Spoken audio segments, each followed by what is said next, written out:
Greetings, greetings, followers. It is I, your host, Cardinal Sin, and I would like to thank you for joining me today for an episode of Masters of the Genre. This is a lecture by Robert Anton Wilson called The Universe Contains a Maybe. So let's get right to it, shall we?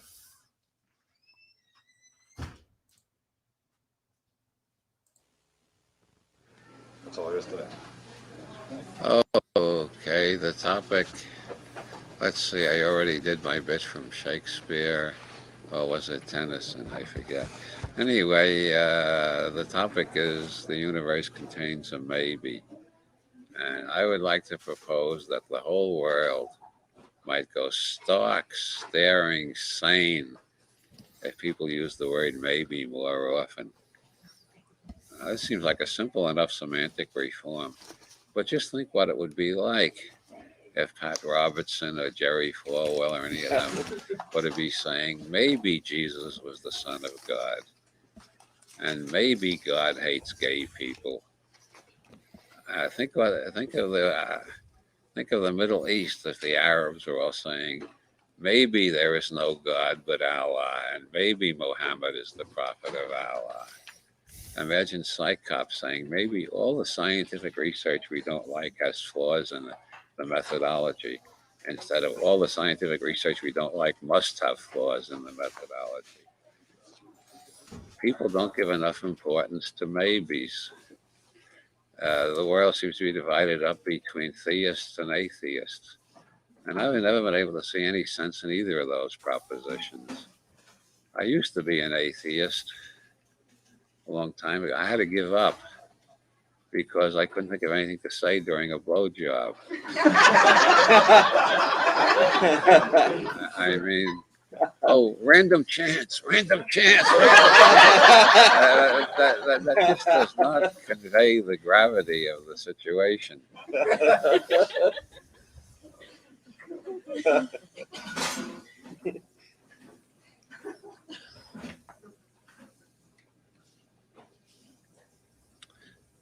The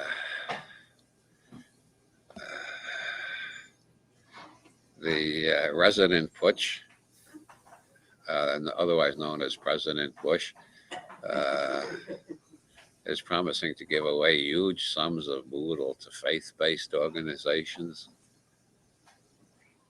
Because after all, the research-based organizations tend to come up with conclusions which contradict what his followers want to believe, whereas faith-based organizations generally support what his followers want to believe. So it makes sense to give money away to faith-based organizations and cut back on the funding for research-based organizations. So I've written him an open letter, which is getting all over the world's wide web, I've found out. It's on my webpage, but others have been picking it up and printing it elsewhere. And I, of course, sent a copy to the White House, the president@whitehouse.gov. You all ought to know that address, president@whitehouse.gov. It's a great place to send all of your acid visions, your most surrealistic dreams, the ideas you get while looking at Three Stooges comedies while stoned, anything you picked up from Karl Marx, or better still, Bakunin or Max Stirner. And, we've got to educate George. He really obviously badly in need of it. And since he wants to turn as much of the federal government as possible over to faith-based organizations, since this is allegedly the Association for Consciousness Expansion, which seems actually to consist mostly of Druids, witches, Wiccans, Thelemites, and other people into neo-paganism, I think you should all apply for grants. So you have a faith-based organization, and why should the Christians get all the gravy? And what I suggested to His Royal Fraudulency, George II, was that one of the things that faith-based groups could take over very well and would be very eager to do would be capital punishment, which is perpetually a matter of controversy. It's been abolished in every industrial nation in the world. except the United States. And in the United States, it's been abolished in 10 out of the 50 states. But still, it's tremendously popular with the places that voted most heavily for Bush, the middle part of the country, which we are in the belly of the beast right now, believe it or not. We're right in the Bush country. Ever see Vixen?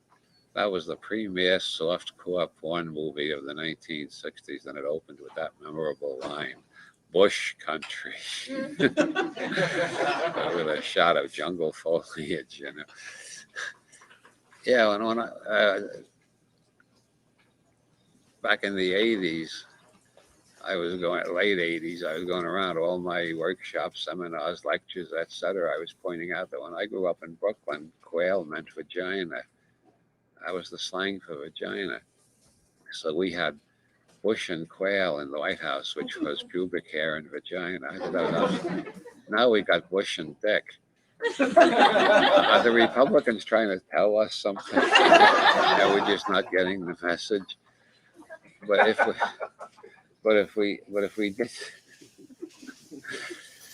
a professional comedian does not laugh at his own jokes. But of course, I'm not a professional comedian, so what the hell?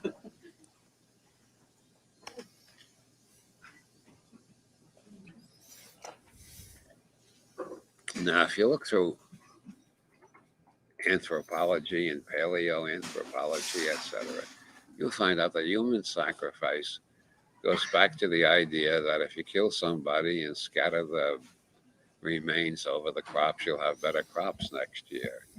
And this is the origin of capital punishment. At first, they thought the best victims were virgins. Somehow or other, the virgins formed a union and got that idea made politically incorrect or something. So now they decide you got to commit a serious felony. Although the number of felonies has been steadily increasing in England in the 19th century, there were over 200 felonies that you could be hanged for. Now it's down to murder and piracy on the high seas, I think. But still, there's a basic belief in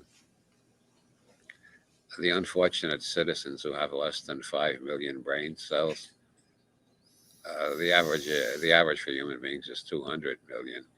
And these people still believe if you don't kill enough people every year, where the crops will fail, the emperor will get sick, the country will fall apart, or everything like Oedipus Rex, all the major calamities will. So they got to keep a regular sacrifice. Now here's where faith-based organizations have a great big opportunity. They can resume their former practices under the authority of the federal government, and we get lots of boodle for doing it, which will cut down on the federal expenditure for executioners. So if we turn the felons over to, let's say, each faith-based group can make a bid on how much they want to execute the felons in a given state. And if the Catholics outbid everybody, they can burn them at the stake according to their faith-based traditions. The Protestants can hang the ones if they make the lowest bid. The Sikhs can chop their heads off. The Mormons can shoot them. The Jews, the Orthodox Jews and Muslims can stone them to death. And here's where there's big money for the neo-pagans. You could put them in wicker cages and kill off a couple of hundred head at a time and make bigger profits than anybody. This is the path to success for neo-paganism under the Bush regime. And I hope you all take full right to President Bush and offer your services. Tell him about the ancient Celtic rituals of herding the prisoners into wicker cages and setting them all off at once.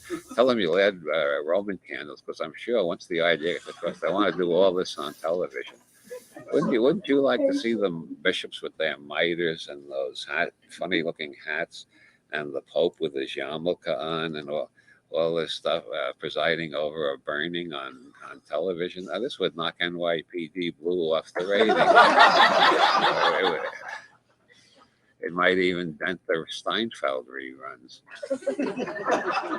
And when the Protestants get to hanging again, You know, hanging, William Burroughs called it the orgasm death gimmick, because when men are hanged, and they usually hang men instead of women. I don't know why. The feminists should look into that and raise it. Equal rights for women. You know, I mean, why should men have to be the only ones having? When you're hanged, you get an erection, and sometimes you have an ejaculation too. That is, if you're male. I don't know. They haven't hanged enough women for me to have any data on that. But this would be, imagine the thrill of this, watching the guy die while he's getting a hard on. I mean, this would be the top TV show of the year. Maybe the Protestants will outbid everybody else. But then again, the Orthodox Jews and the Muslims with their public stonings, that makes quite a spectacular. You can use overhead shots, handheld cameras, move in for close-up. I mean, really, this would really make the news worth looking at again.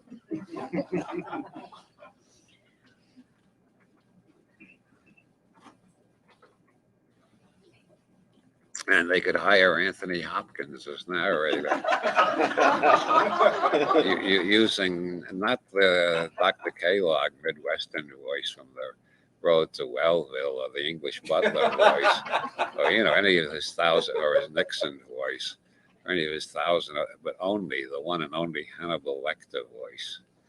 And as each fire is ignited or each stone is thrown, he can just repeat with the same innocently, goody, goody.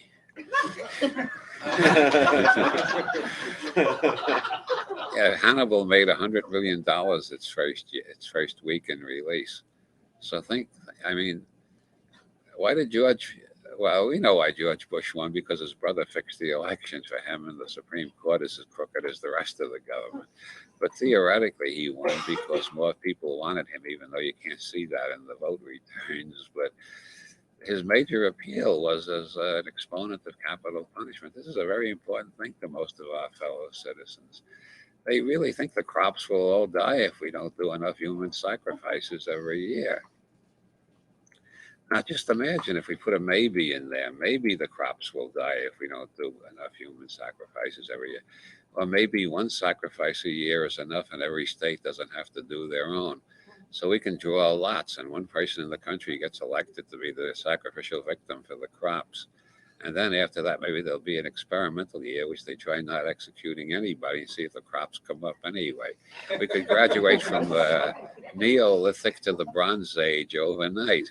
Instead of being the most industrially advanced third world nation in the world, we might become part of the first world, the civilized nations. That's just a thought.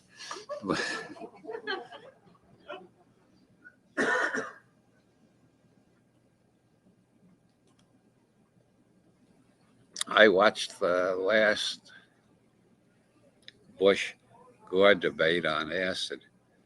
And I want to tell you, this is the only way to enjoy contemporary American politics.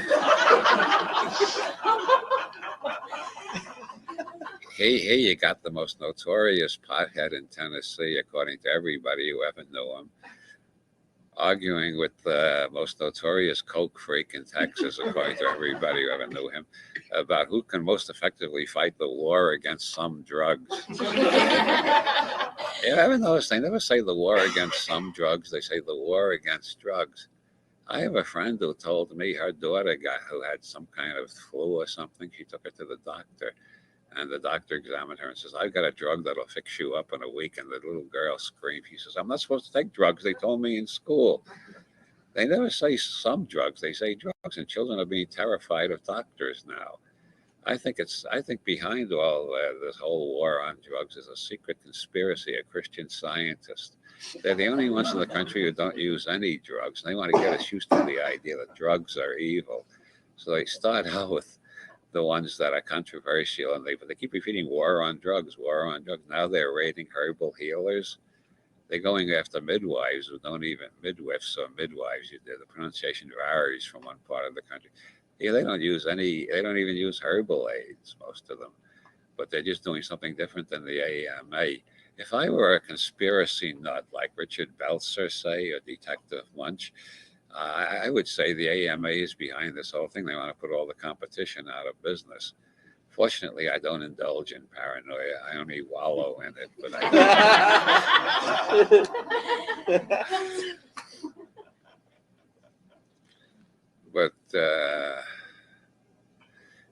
there's a great website that shows George Bush at a football game, and he's busy every couple of minutes. He reaches up and picks his nose. Well, I can. If George Bush can do it, I can do it. He does this every couple of minutes. A few minutes later, he's doing this again, and they put a caption on it: "How to deal with Coke flake."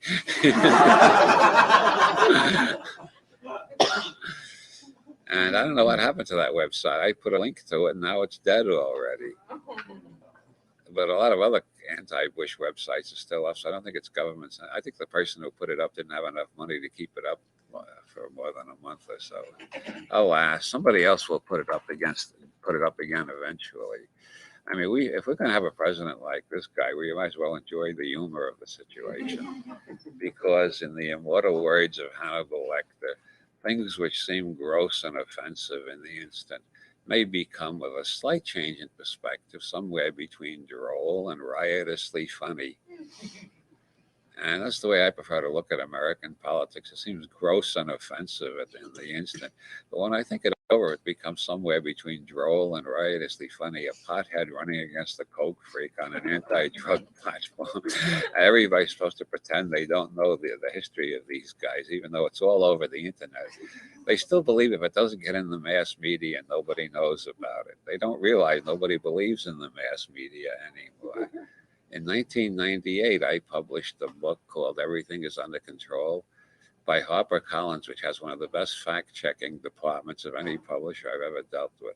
I can absolutely guarantee everything in that book, that's a flat statement and not a maybe, has been checked by not only their fact checkers, but by a libel lawyer who spent 2 days on the telephone with me to make sure nobody could sue HarperCollins. They knew damn well they couldn't sue me because writers don't make enough money to make it worthwhile to sue them. So you sue the publisher, and HarperCollins is owned by Rupert Murdoch, so they know there's lots of money there. So there's nothing in that book that's libelous so that the fact checkers could prove untrue.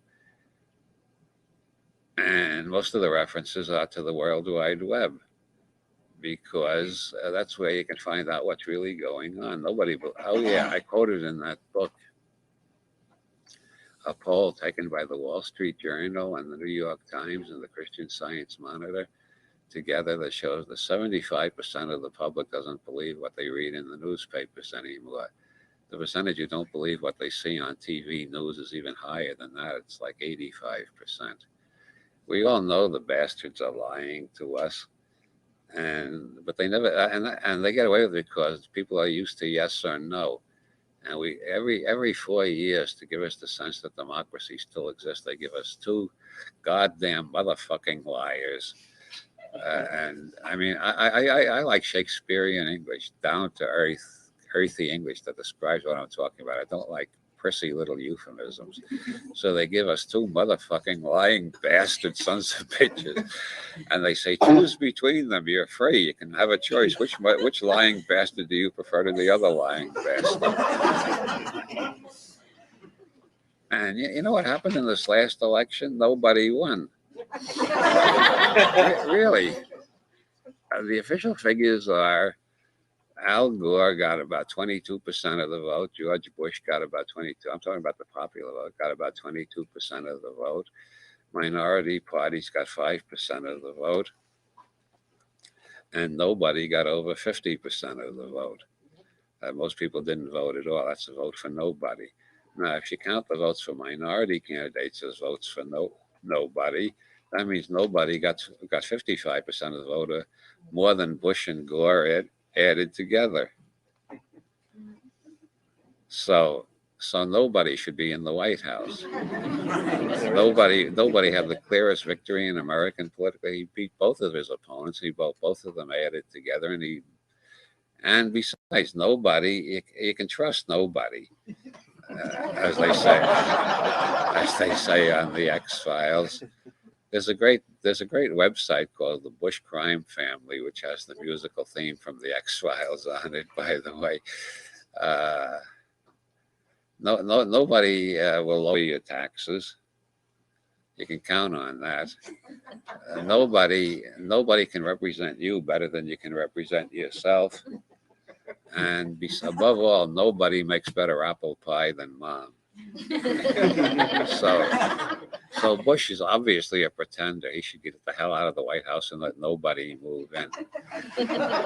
What do we need representatives for anyway? In the 18th century, when we got rid of the first King George, actually he was George III. We sort of lost track of the numbers. Now we think of this guy as George II, but his father was George IV, so he should be George V, actually. But who's counting? I mean, who's paying? We copied the English system of government, just removed the king and put in more checks and balances. But that was because we couldn't all go to Washington to represent ourselves. Most of us were farmers in those days, except for those of us who were slaves, and those of us who had fortunate enough to own big farms and have lots of slaves. But we couldn't all go to Washington. We had things to do at home. So we had representatives. So meanwhile, 200 years passed, and we've discovered that our so-called representatives don't represent us at all. They represent the people who pay for their campaign finance. It cost $2 billion for the last election. This is for the donations to the presidential candidates, the Senate, the House, and the governorships that were up this year. Where does all that money come from? Do you think it comes from nickels and dimes from widows and orphans?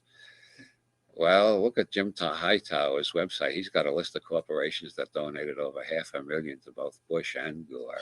So no matter who won, it comes to $34 million from these few corporations alone to each candidate.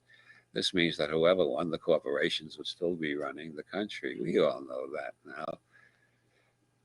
The corporations propose, and we choose between the choices they give us. And so not only are they not representing us, but we don't even need them anymore. We can represent ourselves through the internet. We can use the World Wide Web and email and chat room. We can negotiate among ourselves, and we don't need representatives. Buckminster Fuller calls that de-sovereignization. We don't need sovereigns. We can all be self-governors, self-representatives by making negotiated agreements with those people we come in contact with as to what rules of courtesy and honesty we will obey. And if you obey the rules of courtesy and honesty, you'll never be afraid of Hannibal Lecter again. Because if you study those three now, he never kills anybody who hasn't done something that he regards as gross or uncouth. I mean, he may have strange ideas about gourmet cooking, but his ideas about justice are very close to my own.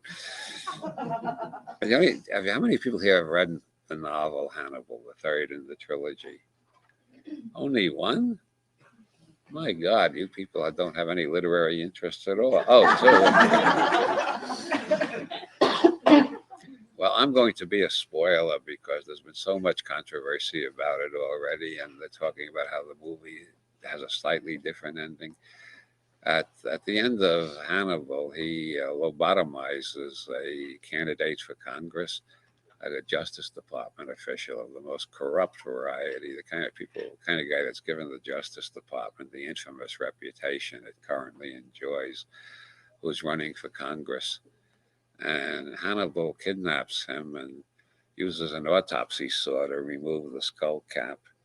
And then he takes out the frontal lobes a spoonful at a time, dredges them in spiced flour, sautés and garnishes with caper berries and parsley, and has it's one of his gourmet masterpieces. It's too bad the Outdoor Gourmet magazine couldn't be there to share it with him. But this is just the hors d'oeuvre. The main course is oysters and bacon, and I forget why. But he has done two things there. He has demonstrated that even politicians can have a practical use. And he has demonstrated that the proper attitude of respect toward Congress that I think we should all have. The only thing I don't like about the ending is Hannibal disposes of the remains afterwards. I think he should put the skull cap back on, since Hannibal was a surgeon before he became a psychiatrist, and he knows all about this. That's how he could saw the skull cap off so neatly. Uh, he should sew it back on, keep him under anesthesia, mild anesthesia, until stitches can be removed, let him heal up, and then put him on a street in Washington. I bet the guy would be in Congress within a year anyway. You don't need frontal lobes in Congress. Hell, he might even have got into the White House by now, come to think of it.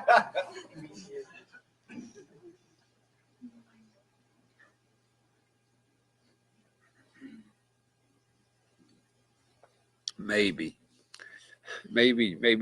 George Bush isn't as dumb as he pretends. But J.R. Bob Dobbs, the Mahatma Guru of our new aeon. Praise Bob. Praise Bob, yeah. Did Ivan get here already? Where is he? Oh, fuck him. We won't come in to hear my lecture. Oh, I won't go to hear his lecture. He was here. I'm the only one who read Hannibal. Yeah. Oh, hi, Ivan. Oh, I thought you were outside.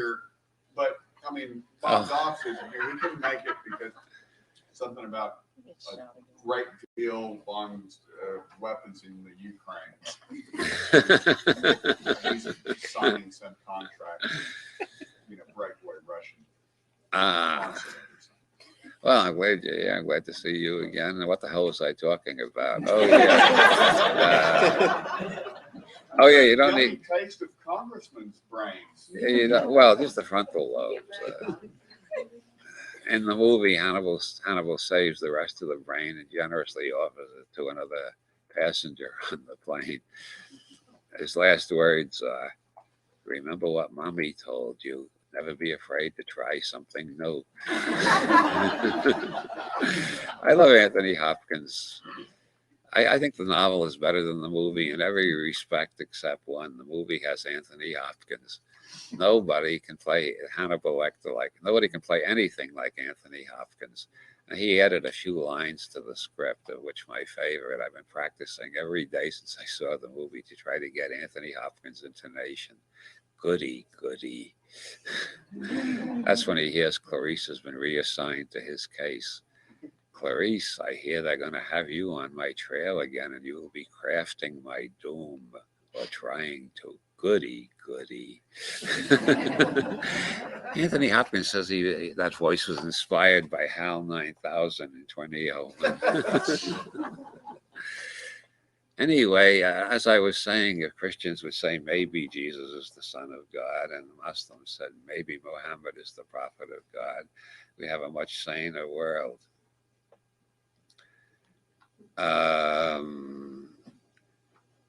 At this point, I think of another movie.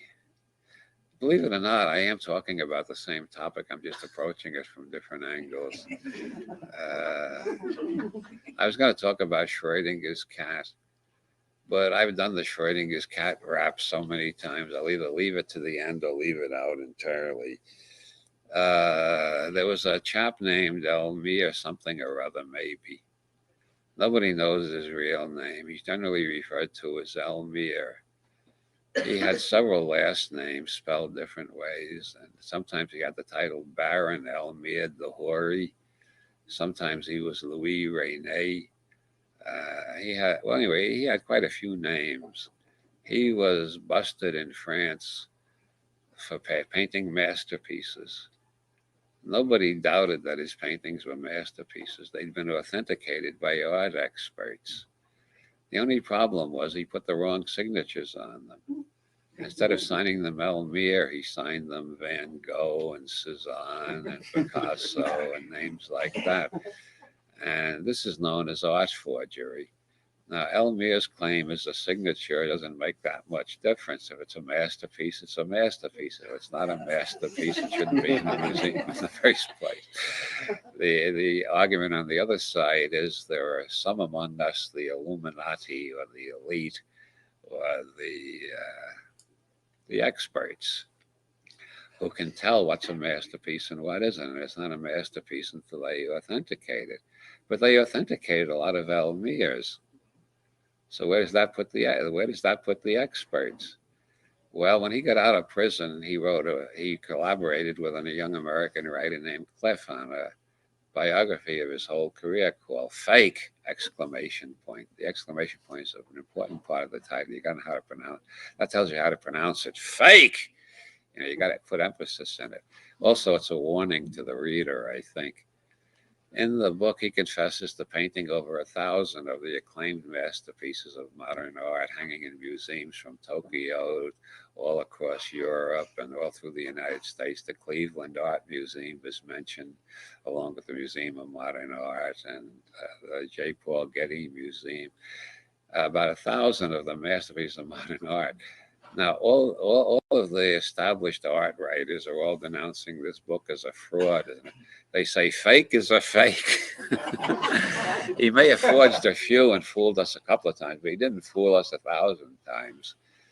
Elmyr's reply is, they can be fooled. I've proven they can be fooled. You're going to trust these people? They operate 99% on bluff. So now every time I go through an art museum and I see, let's say, a Picasso, I especially like. He specialized in Picasso's early work, the blue period. Every time I see a blue Picasso I really like, I think, Jesus, that's great. Is that a Picasso or an Elmyr? My only answer is it's a Picasso, maybe. And then the guy who wrote Elmyr's biography, Cliff. His full name was Clifford Irving, and some of you may remember his full name. After Fake became a bestseller in 1968, Clifford Irving got a contract from HarperCollins to do the biography of Howard Hughes, or the authorized, not just any biography, but an authorized. He had a contract from Howard Hughes, in which Howard Hughes gave him authority to write the true story of Howard Hughes' whole life, including all the sexual scandals, the political scandals, and all of his technological achievements. Howard Hughes was a very great inventor and business entrepreneur, as well as being one of the most remarkable lunatics of the 20th century. And this was a well-drawn contract. Obviously, fine legal work went into it. It was signed with Howard Hughes' signature. As soon as it was announced that Elmyr was getting that Clifford Irving was getting $1.5 million for a biography of Howard Hughes announced he was calling a press conference. He didn't appear at the press conference. There was a loudspeaker and a voice saying, "I am Howard Hughes, and Clifford Irving is a damn liar. We never had a meeting, and the contract is a fake." And Clifford Irving responded immediately, "The voice on the loudspeaker is a fake. Let's have the contract checked by experts." So they hired 3 handwriting experts, and the 3 handwriting experts compared the signature with the signatures on other documents undoubtedly done by Howard Hughes earlier before he went into his seclusion or reclusion. And the 3 experts absolutely guaranteed on the basis of their qualifications as experts, or expertise, I guess you call that. But this signature was undoubtedly by Howard Hughes. So the biography started to move ahead, and then the voice was heard on the phone once more, denouncing it and demanding a further investigation. Meanwhile, all the conspiracy buffs got into the act, who had been saying for years that Howard Hughes was dead and wasn't in seclusion. So those who claimed he was killed by the mafia, who had a double impersonating him on the phone, got into a tremendous battle with those who claimed he was killed by David Rockefeller, who had a double imitating him on the phone. Conspiracy buffs don't really enjoy fighting with the establishment nearly as much as they enjoy fighting with other conspiracy buffs. And so we had 3 alternatives. Did we believe the voice on the phone that might be a Rockefeller double or a mafia double, or did we believe the signature authenticated by 3 experts? Well, maybe the signature was Howard Hughes. Maybe the voice on the phone was Howard Hughes. Maybe there's a lot more maybes in the world than we generally realize. How many times have you been walking down the street and you see somebody across the street? My God, that's Charlie. And I thought Charlie had moved to New York. What the hell is Charlie doing here? You get closer and it's not Charlie at all. Well, in general semantics, that's called identification. Instead of saying that's Charlie across the street, you should think maybe that looks like Charlie, or that seems like Charlie to me. Then you wouldn't be so surprised when it's not Charlie. One of the basic rules of general semantics is avoid the is of identity. Like I see 3 UFOs a week at least. Sometimes I see 4 or 5. I happen to have an apartment with a balcony overlooking Monterey Bay, and I get a lot of sky, So I see. But seeing UFOs does not particularly impress me because I see UNFOs too. That's unidentified non-flying objects. Most of what I see is unidentified because I have trained myself to avoid the is of identity as much as possible and to put in as many maybes as possible. So I think things going over. I think maybe that's a satellite. Maybe it's an airplane. Maybe it's a swamp gas. Maybe it's a spaceship. I don't know what the hell it is. So they all remain unidentified for me. And they don't for most people. The San Francisco Chronicle a few years ago had their reporter in the street ask 3 people on the street, do you believe in UFOs? And 4 of them said yes, and 2 of them said no. And none of them were answering the question. They were all answering, do you believe in alien spaceships? When I was speaking to the Irish Science Fiction Society in the question period, somebody asked me, do you believe in UFOs? And I said, of course. And this guy launched into a 3-minute diatribe to the effect they're all sundogs, which are heat inversions, which make strange light patterns. And when he finally ran down, I said, okay, we agree. We both believe in UFOs. You think you know what they are, and I admit I don't know what they are.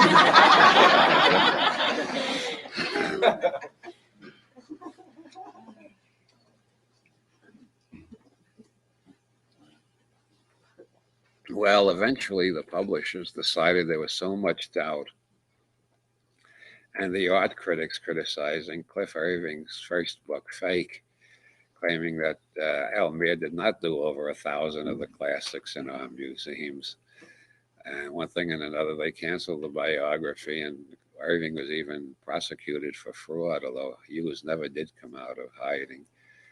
According to Irving's story, he met Hughes on a pyramid in Mexico, and Hughes had hair so long it hung down to his ass in the back, and his fingernails were so long he looked like Fu Manchu, like 6-inch long fingernails, and it was sort of like Bigfoot, or maybe Chupacabra or something. and I wish the hell Elmyr had done a painting of it in the style of Salvador Dali. Dali once said the only difference between me and a madman is that I'm not mad, which is a distinction that's worth thinking about. Like the title, Fake, you can think about it. Anytime the television isn't working and you got a long, lonely night, you can think about how many Picassos are really Elmyrs. Is the title Fake a warning or just a colorful title? And what was the third question I started with? Well, never mind. There's so much to wonder about. Anyway, Salvador Dali, who was generally taken for a madman with a great talent for draftsmanship, to say the least of it, he certainly was one of the greatest artists for physiological and landscape accuracy, although the physiology and the landscapes are in arrangements you usually don't see unless you're on acid. But Dali was caught, or somebody was caught, with a couple of 100 blank canvases with Salvador Dali's signature on them at the French border when in his old age, when he was living in Spain. Somebody going from Spain to France was carrying several hundred blank canvases with Salvador Dali's signature on them. And this led to a great deal of speculation, investigation, all of which came to nothing but the generally accepted truth, which may not be the truth at all. Maybe it's the truth. It certainly makes sense considering Dali's business sense as well as his artistic sense. He was selling blank canvases to art forgers because he knew there were plenty of forged Dalis being created. He wanted his cut of the profits. Every other artist in history has been ripped off by forgers imitating their style, like Elmyr. Dali figured if they're going to be ripping me off, I should get a part of the profit. He saved them the trouble of forging the signatures by doing real Dali signatures. That would help the experts to authenticate them too, I'm thinking of starting a similar business. on the computer, I can print off hundreds of title pages with a title by Robert Anton Wilson. It's the one that people want to self-forge Robert Anton Wilson's. But then you run into the deeper maybe problem, because Pablo Picasso was once approached by an art dealer who said, Pablo, I've got a couple of dozen paintings here I've been offered. I got them on consignment. I haven't paid yet. I want you to authenticate them. Show me which ones are real and which are fakes. So Picasso started putting them in two piles. This is real. This is a fake. This is real. This is real. This is real. This is a fake, and so on. And when he threw one of them into the fake pile, the dealer said, Pablo, wait a minute. I was here the weekend you painted that. That's not a fake. Pablo said, it's a fake, I tell you. I can fake a Picasso as well as any thief in Europe. Which makes me wonder sometimes when I got to finish something on deadline, as I send it in, I think, is that a real Robert Anton Wilson? Or did I just fake one because I was in a hurry? And I'm never quite sure. My universe is getting more and more full of maybes all the time. Orson Welles made a movie about Clifford Irving and Elmyr and Howard Hughes and all the mysteries circulating in the movie. Is called F for Fake. And it's one of my all-time favorite movies. If you look at my website, you'll see it's one of the 20 movies I recommend for everybody to see as soon as possible, to put their head in the right space so they'll be able to understand my books when they try them. And F for Fake, there's one scene near the beginning which doesn't seem to have any connection with the plot of the movie. It's Oya Kodor, who Orson introduces as a fabulously rich young Hungarian woman. And she's walking down a street in Paris, and you get shots of men. She's wearing a very tight, very short mini skirt. She's got a terrific belt on her, as we used to say in Brooklyn. And you get these shots of men's faces, and Orson's commentary on the soundtrack about how all the men are watching her as she walks. And at the end of the movie, Orson confesses that 17 minutes of the movie were faked. And when you count back, you find out it's a lot more than 17 minutes. On a BBC interview, Orson said everything in that movie was a fake. Well, he was speaking in hyperbole to BBC because everything wasn't a fake. Elmyr did exist. Clifford Irving did exist. The Island of Ibiza did exist. And I think even Orson Welles did exist. There are a lot of other things, and the art dealers in the movie did exist, I think. But the movie is full of fakery just to show that the fakery and art are impossible to distinguish. Now, I've seen the movie over as many times as I have. I'm pretty damn sure none of the men in the shot of Oya Kodor are looking at Oya Kodor. What Orson did, I think, maybe, he went around Paris taking the most non-committal faces he could find, guys whose expressions were impossible to read, guys with no expression at all.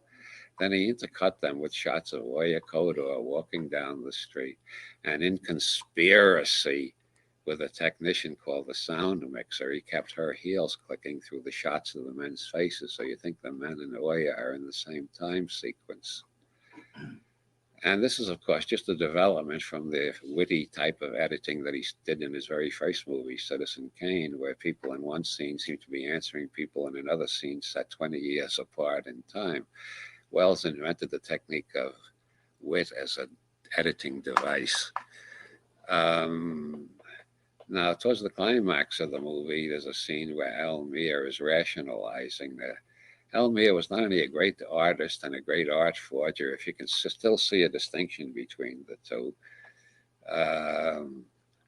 He says, there's no crime to paint in somebody else's style. All students of art start out copying the styles of great painters. Many people have done paintings in the styles of other artists. And I called it homage to El Greco or whatever, just to admit that they're borrowing. As a matter of fact, movie directors do it all the time. It's called an homage. Every time, what's his name? The guy who made Dress to Kill, what the hell is his name? Every time he rips off Hitchcock, the critics call it an homage to Hitchcock. Everybody is doing homages to Orson Welles lately. It's not plagiarism anymore, it's an homage. The crime begins when you put the signature on. And you hear Orson's voice asking, and who put the signatures on the paintings? And Elmyr says, I swear to God, I don't know. Now, Orson was probably not in that scene because he tips you off in another part of the movie. Elmyr is talking to somebody else, and he's trying to, since he thinks in Hungarian still, he was Hungarian, I think. I think that much has been established about this man of mystery. And he's trying to find the English word, and he's groping, and Orson in Paris suggests the word, and in Ibiza, Elmyr pronounces the word with decision, like he's just found it, as if Wells had prompted him. What happened was Elmyr was searching for the word, then he found it, and Wells intercut himself in Paris saying the word. So it's like telepathy or something. It's a magical effect. Another fake, but it's art. Is it a fake or is it art? It's certainly humorous. You know Wells is in Paris because you recognize the scene he's in. There are several other scenes in Paris, so you know just where he is. Well, this is followed by close-up shots of Elmyr and Clifford Irving after the question, who put the signatures on the paintings? And you get about 10 shots alternating, Elmyr, Irving, Elmyr, Irving, Elmyr, Irving, Elmyr, Irving, Elmyr, Irving. And each one, they have a different expression. And this is what they all aim for in what's called cinema verite, which is the theory that you can show the truth on film, which is sort of like the theory that you can tell the truth in words. It's one of those things believed by those who haven't had enough acid yet. This is undoubtedly not cinema verite. It's another one of Orson's artistic tricks. I think he selected out of all the footage of Elmyr and Clifford Irving, all the shots in which their expressions were most ambiguous. Then he put a clicking talk. He had the sound mixer put a clicking talk. Boy, I'm turning into Reverend Spoon. A ticking clock on the soundtrack, so you think it's one continuous sequence. So you got the question, who put the signatures on? You get these reactions from Irving and Elmyr, and you think they're reacting to the question, but they're reacting to dozens of other questions asked by BBC interviewers who Orson bought part of the film from and re-edited it to make it look like an Orson Welles film.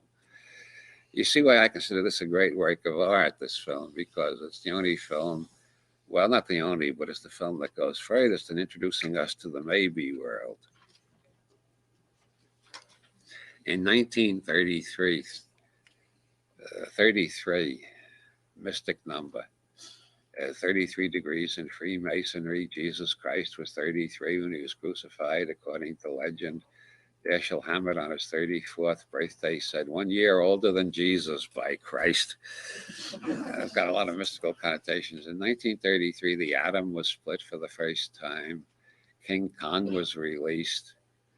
And John von Neumann and Alfred Korzybski, in two separate books, both suggested that we need to think in maybes, that either ors just do not cover our experience. Von Neumann's book was called Quantum Mechanics, and Korzybski's book was called Science and Sanity.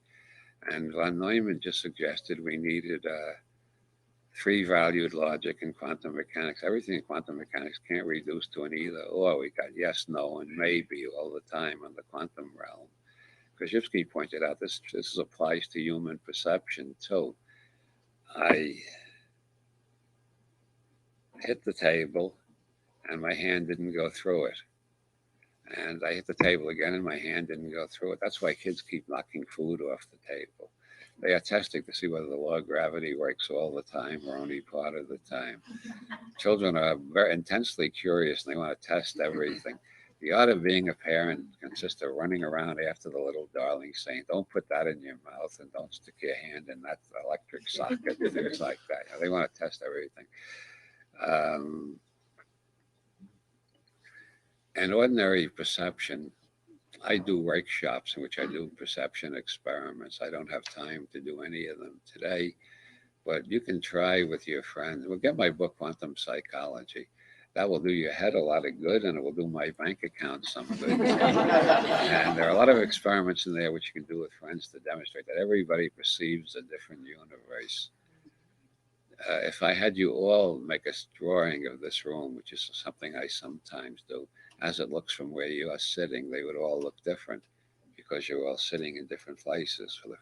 But they would all look different because you all have different styles of art. Some of you never studied art and would be very shy and hesitant and embarrassed. Some of you would be more professional, but they still all showed 50 different, approximately 50 different views of the room. Now, suppose we try to find an objective view of the room. That would be an architect's drawing. Well, the architect's drawing wouldn't show the people, the emotions, the laughter, the whatever else is going, the boredom, whatever else is going on in here. And that's not true either, because it's two-dimensional. And it's from some imaginary position which doesn't really exist in the sensory universe. If we all went up to the ceiling and had ourselves attached by ropes and made drawings of the room from up there, it wouldn't look like an architect's drawing. It would look like 50 different perspectives again, only from the ceiling instead of from the floor level. Now you know the answer to the Zen riddle. Who is the master who makes the grass green? Why do sad people live in a sad world? Why do optimistic people live in a world that's getting better all the time? Why do angry people live in an angry world? Our nervous systems receive the signals. They have been genetically programmed, imprinted, conditioned, and learned to perceive, and they ignore all the other signals. Most of the parts of the brain have to do with filtering out signals so we don't get confused by an onrush of too much information, more than the central processor can handle. Because if we were to pick up all the information in the room, what we'd be getting would be, if I do my imitation of Carl Sagan, billions and billions and billions and trillions of electrons and photons all dancing around crazily in patterns that are only fuzzy and partially there. And these electrons and photons are made up of particles if you look at them one way, and they're made up of waves if you look at them another way. So maybe they're waves and maybe they're particles. So to return to, by a different declivity, to our point of departure, if everybody used the word maybe more often, this world might become stark, staring, sane. Just think of all the TV preachers saying, maybe Jesus was the Son of God. You want to bet on that? I'm taking up a collection for those who want to bet on it. Maybe Muhammad is the prophet of God. Want to bet on that one? Maybe the great goddess has returned. Want to bet on that one? Well, I seem to have 10 minutes to go, and I seem to have pretty much rounded out the topics I wanted to cover, except for Schrodinger's cat, which I have covered so many times, I don't want to go into it again. So we'll have a 10-minute question period.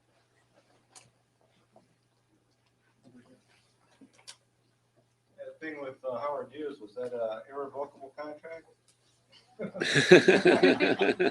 It was revoked. So it was not irrevocable, not legally anyway. According to the gemstone file, it wasn't the mafia and it wasn't Rockefeller.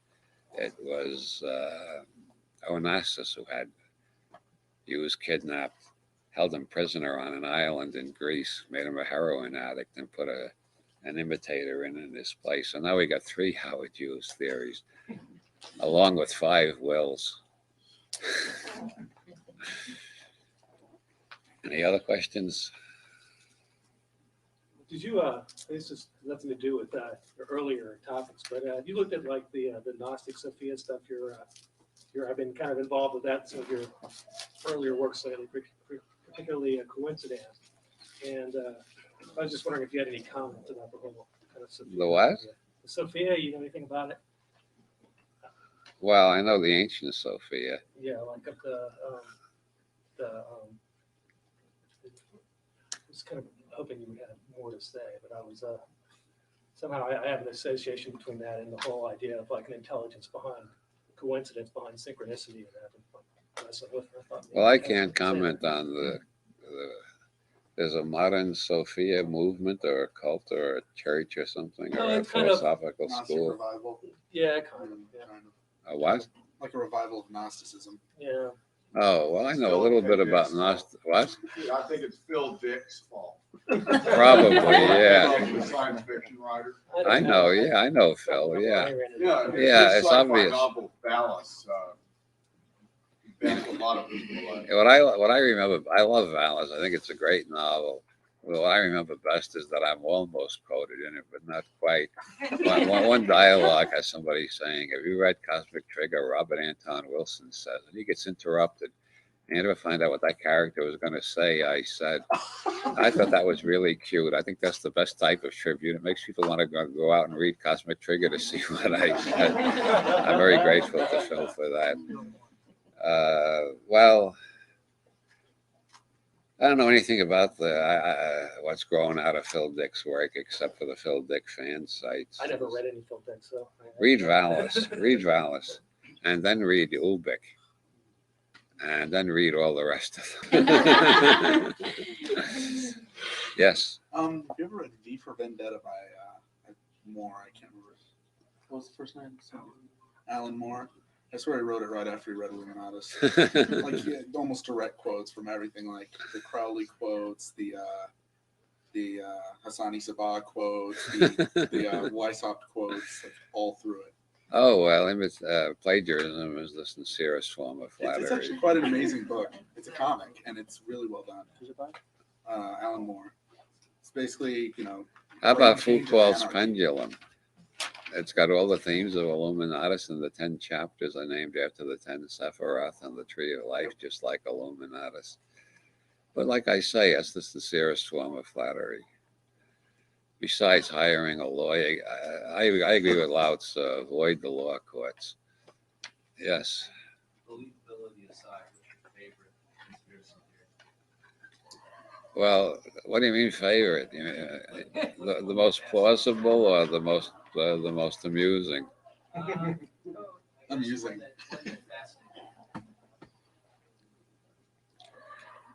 Well, I don't know if the word conspiracy is quite correct, but I think it counts as a conspiracy. The Federal Reserve.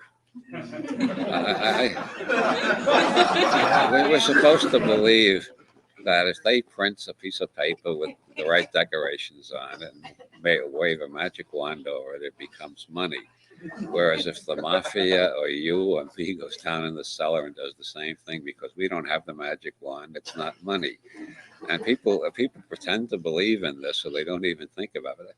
I've never read any explanation of why what the Federal Reserve prints is real money and why what anybody else prints is not real money. So to me, that I regard the Federal Reserve as the biggest counterfeiting ring on the planet. The one of the conspiracy I find most hilarious is the Christians Awake in Birmingham, Alabama. They have a newsletter which claims that not only are the Freemasons the secret rulers of the United States, which a lot of conspiracy buffs go for, but the Freemasons are all gay, which is a new one on me. That includes not only J. Edgar Hoover, but Franklin Roosevelt, Adlai Stevenson, Ronald Reagan, Gerald Ford, both Bushes, and Clinton. But not only are they all gay, but Jesus got so pissed off at this gay Freemasonic conspiracy going on for 200 years that he invented AIDS as a disease so intricate that science will never find a cure for it. And I wish to have an illustration of Jesus with one of those cute pink dresses he usually wears in Catholic art and 2 test tubes cackling. This will kill off a few million of those queers. Hee hee hee hee. I guess it really needs a Bela Lugosi voice. This will kill off a few of those queers. You can tell a lot about people by the God they worship. Really, nobody worships a God much more intelligent than themselves or with better morals. Yes. 2 questions. First, is the Temple of Set still around? Last I heard, yeah. It was still around? Yeah. Second question is, was there a connection between Anton LaVey, Marilyn Monroe, and JFK? Did JFK know about Anton LaVey? I don't know anything about that. Marilyn Monroe, I'm pretty sure, was never a member of the Church of Satan. Jane Mansfield definitely was, yeah.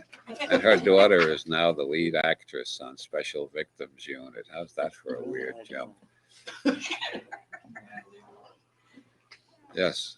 You were talking about the Federal Reserve. I just wanted you to, if you could go a little bit more in detail when you were speaking about our being able to be interdependent or governing ourselves over the internet, and you spoke before, or actually wrote before about digital money, using the use of digital money or on the internet.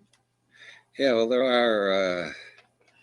there are two parts of cyberspace: cyberspace proper and cryptospace.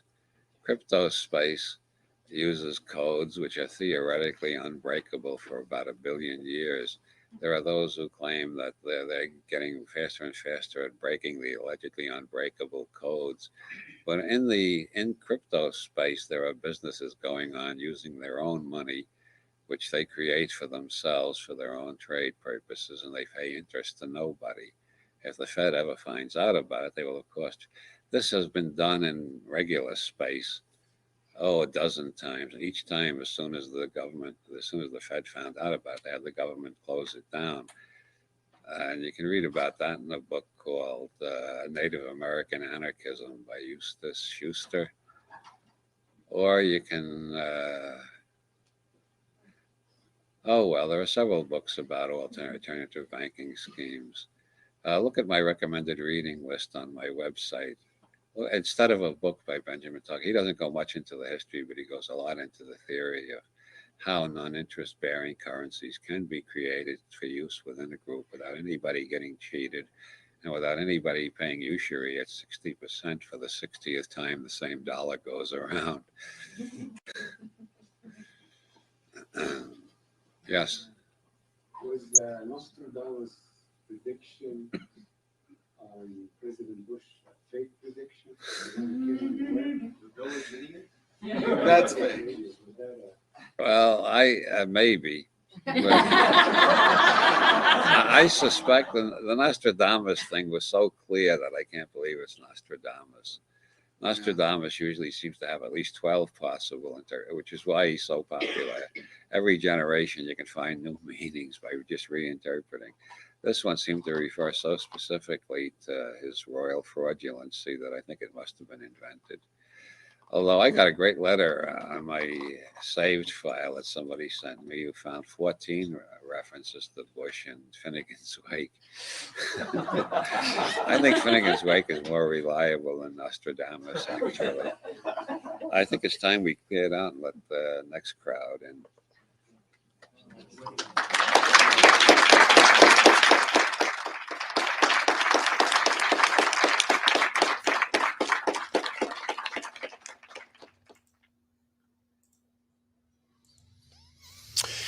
Well, that was Robert Anton Wilson, The Universe Contains a Maybe.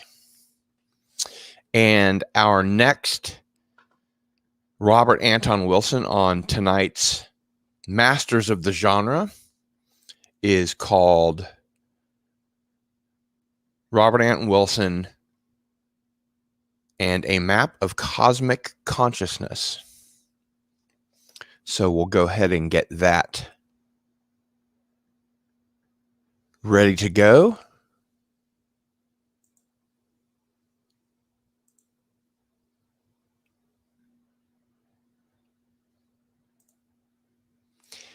And in a moment, we will bring that to you.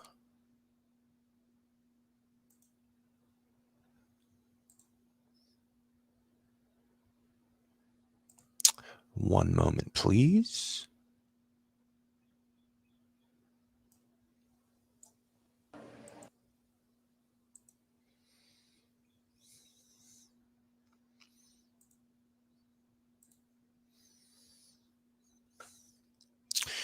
And I bring you Robert Anton Wilson. This is from the Winter Star Symposium, and it is called A Map of Cosmic Consciousness.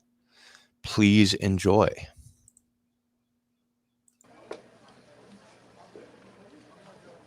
Well, Bush's first message to the country is perfectly clear. Kiss my Ashcroft. We all understand what that means. And then there's the presidential equivalent of the Masonic raising or the bar mitzvah, the confirmation in the Catholic Church. He bombed Iraq. Every president has to bomb someplace. In the last 3 presidents, it's become a tradition to pick Iraq. I don't know why. Maybe they just threw a dart at a map and ran, okay, for the next 3 presidencies, we start by bombing Iraq. Then we move on to bombing other places that are more important to us or something. I don't know how they choose. I'm supposed to be talking. I guess we're all here now, or are we? Is anybody here who isn't quite all here besides me? I mean, well, I'm supposed to be talking about a new map of consciousness, which is really based on the 8 circuits of the nervous system as described by Timothy Leary. Has anybody here ever heard of Timothy Leary? Well, I'll begin with the last conversation I ever had with Timothy Leary. For 2 years, everybody knew he was dying. He put a big sign over his door saying, the mother of all parties, and invited everybody he ever knew to drop by and watch him die and enjoy the process. He made the death process into a game, an ecstatic sport, a lot of fun, chiefly with the aid of synthetic heroin, nitrous oxide, marijuana, morphine, cigarettes, and a lot of booze. and plenty of congenial company and intelligent conversation. And so if any of you are planning to die of cancer soon, remember how Leary handled it. Synthetic heroin, morphine, marijuana, nitrous oxide, booze, and lots of intelligent and humorous friends.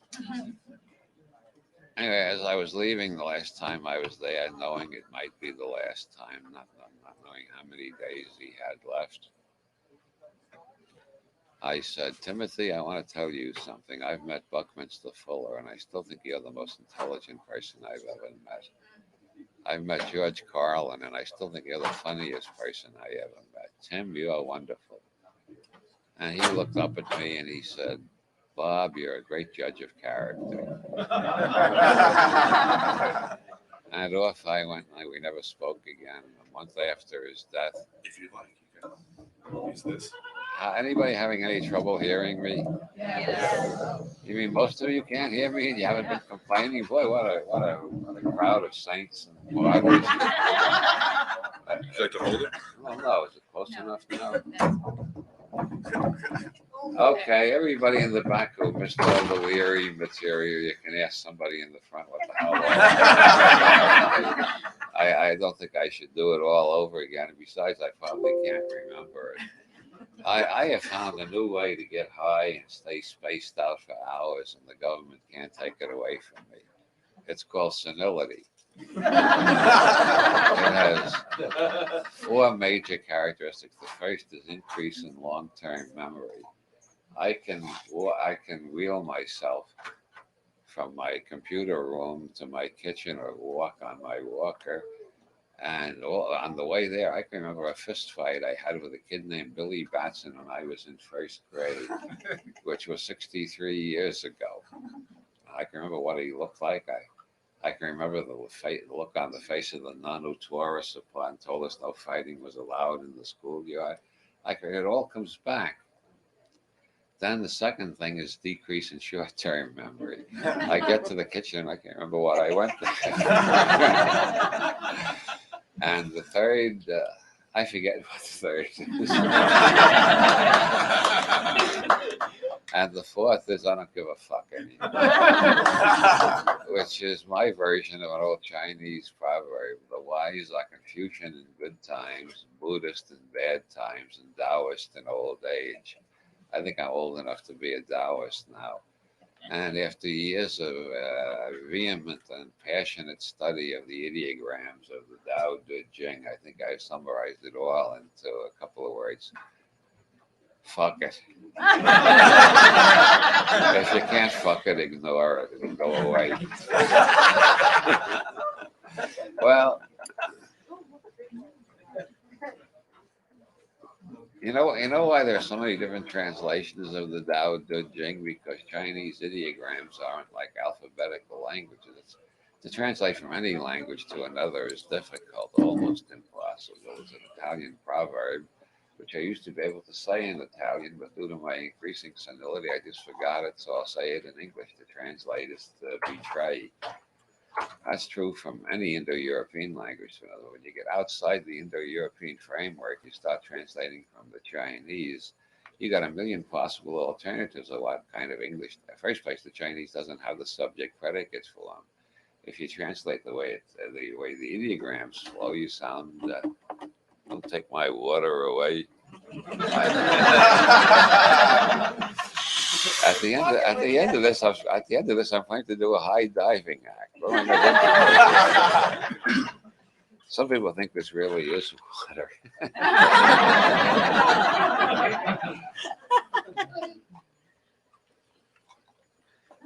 Where was I before they were trying to steal my water?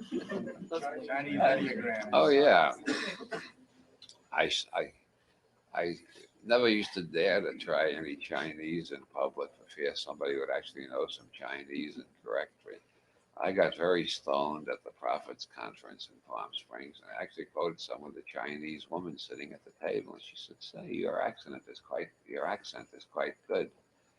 Hell, I thought my accent was absolutely abominable. Maybe she was overly polite. A lot of Orientals do. It's part of their culture to be very, very polite. So maybe she was just humoring a crazy old man. Anyway, I take it. Maybe my Chinese. So I'm going to give you a bit of the Tao Te Ching. Ren fa di fa tien fa dao fa tzu ran. Now you know everything you need to know about Zen Buddhism.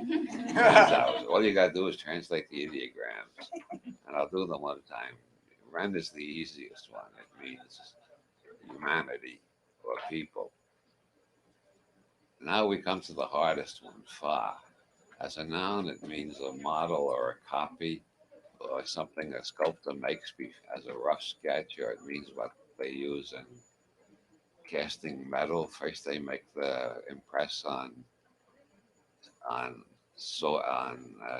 clay, and then they pour the metal in it. It takes the form of the impress. That's fa.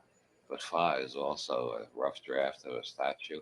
And it's also a process. You might say an actor fa. That means the actor is playing the role deeply. So fa has so many meanings that to say T means earth. So human beings, fa, earth.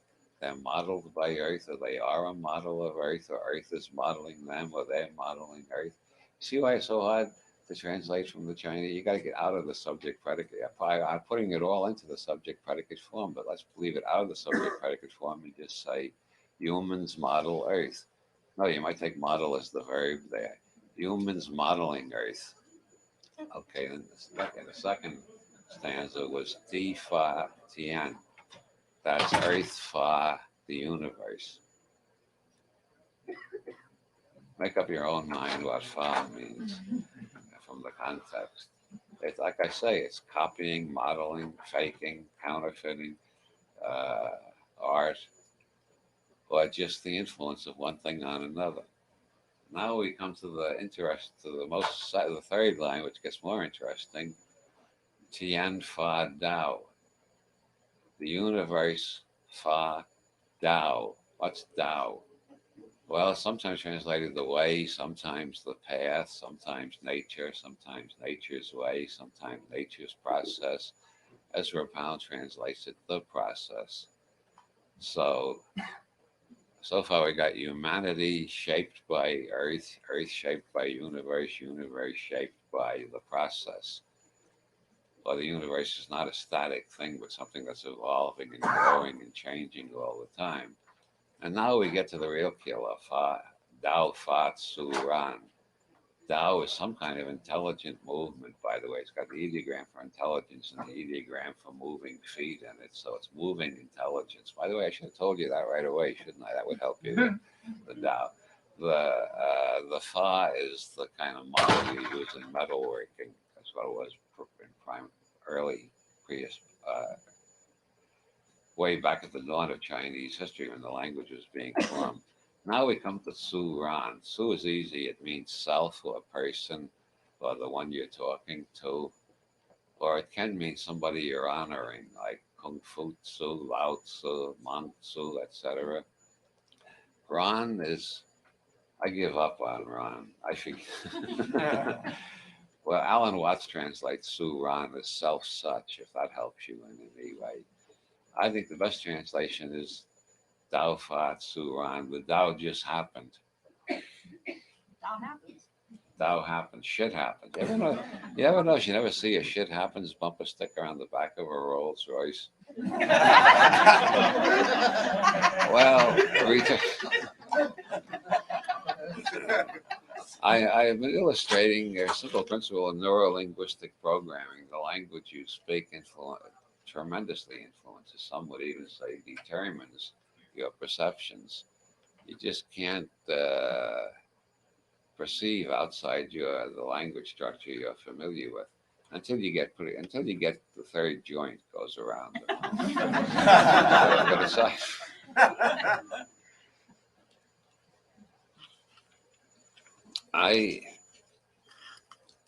I've been fascinated by psychology since I was in my teens. Like most teenagers who get interested in psychology, I was trying to solve a major problem. Why am I so fucked up?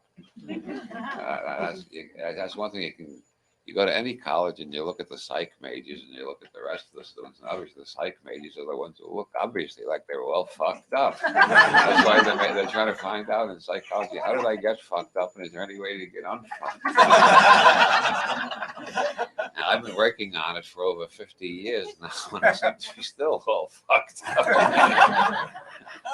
But now I'm making a living from it.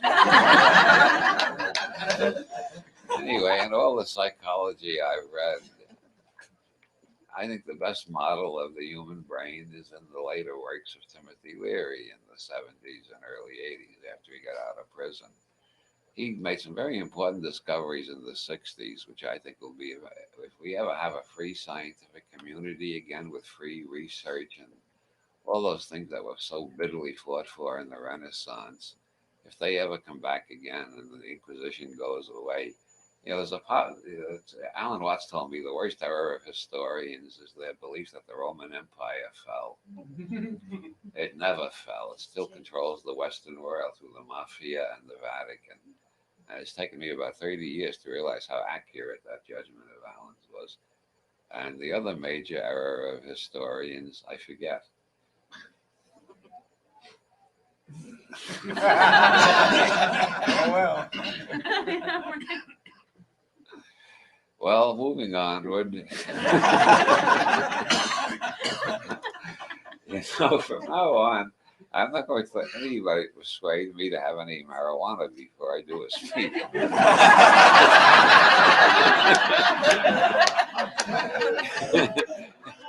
It tends to produce even more hilarious laughter on the part of the speaker than the part of the audience. And the flow is not quite even. Then again, the flow of my presentation never has been quite even. Anyway, in my study of psychology, I think the best map I found is Timothy Leary's. And this divides the brain and the whole nervous system. You can't separate the brain from the nervous system. The brain gets messages from all over the body. There's one writer, Ernest Lawrence Rossi, in the books, The Psychology of Mind, Body Healing, a very good book on how faith healing and cursing work. If you want, they both work on the same principles,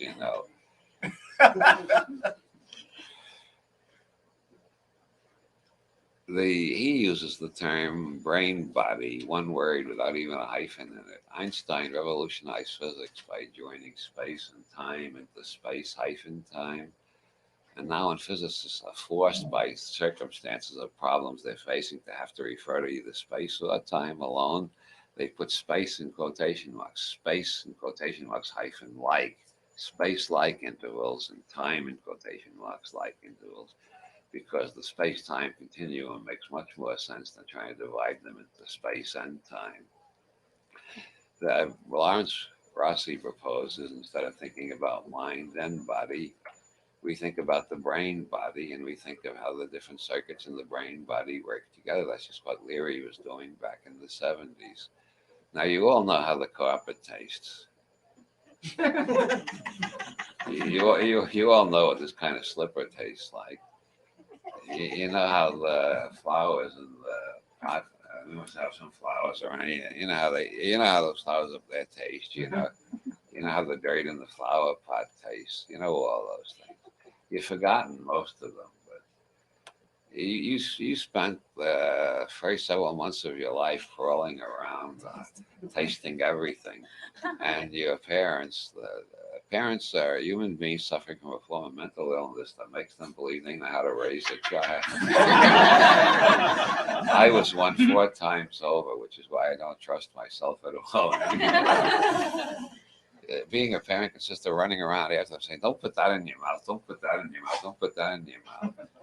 And, then we get a president, everybody going around saying, "Don't put that in your mouth." See that? Well, the problem is there are 2 types of things in the world from the point of view of the very small brain of the amoeba, the reptile, the fish, and the newborn infant. The noxious and the predatory. No, I mean the noxious and the predatory on one side and the nourishing on the other. Let's put the noxious and predatory into one category to make it easier. Just call them the hurtful or dangerous and the nourishing. So the first job of the newborn of any species is to locate the source of nourishment. In all mammals, this is the mother. Hey, do we sound like Sigmund Freud here? Well, a little bit, but Leary calls this the oral biosurvival circuit. It wants to hook itself to a tit, and it wants to be sung to and hugged, and it wants, above all, to be fed regularly, because all infants are born naked, hungry, and intensely curious. So it begins to expand its idea of safe space away from mother to various distances away. But it knows if it goes too far, it might lose contact with mother entirely and never eat again. So the world gets divided up into safe space and dangerous space. And even if the mother is with it, sometimes a place that looks too strange will scare the living hell out of a small infant. They'll scream and holler, it's because nothing looks familiar. And then they'll start the great infant mantra, which is the origin of most of the sacred mantras of India. Oh, mommy, take me home. Oh, mommy, take me home. And this is because it takes a long time to get used to how many noxious and dangerous things there are, especially if you get the fascinating idea of getting something into the socket on the wall, on the bottom of the wall there, which is as high as you can reach at that age. And you finally do manage to get something in there. Something terrible happens, and you see smoke coming out of it. And your parents having heart attacks and screaming, and somebody's trying to dial 911, and they keep getting 411, and you're lying there. What the? So you need to realize this is a dangerous planet we got born on. This is a dangerous universe. So you got to be very careful to distinguish safe space from unsafe space.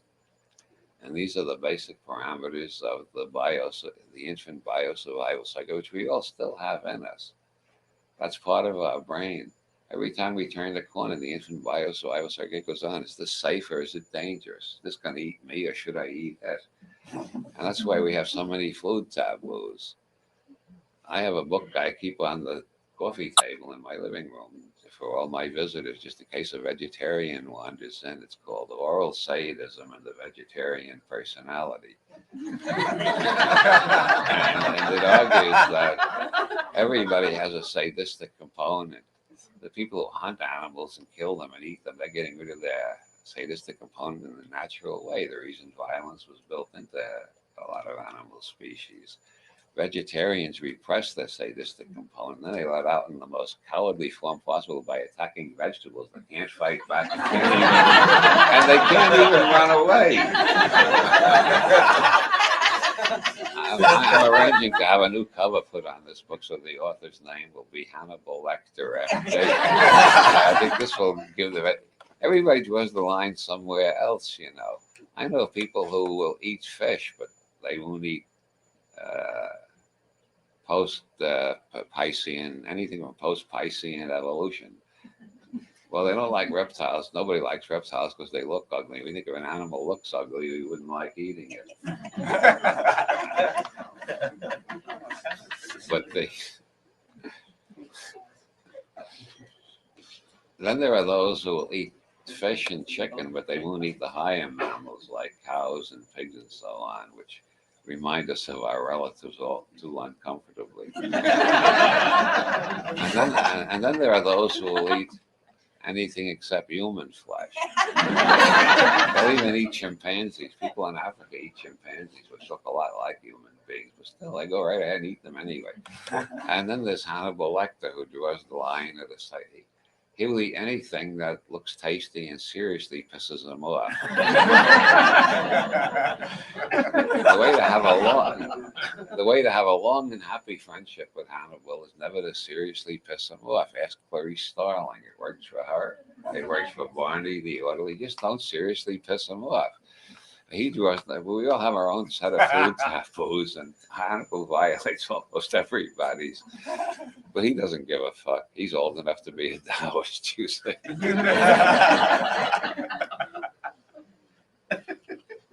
There's a well-known psychological measuring device called the F scale, which measures your tendency to be how much you have in common with members of the fascist party in Italy and the Nazi party in Germany back in the dark ages when I was young.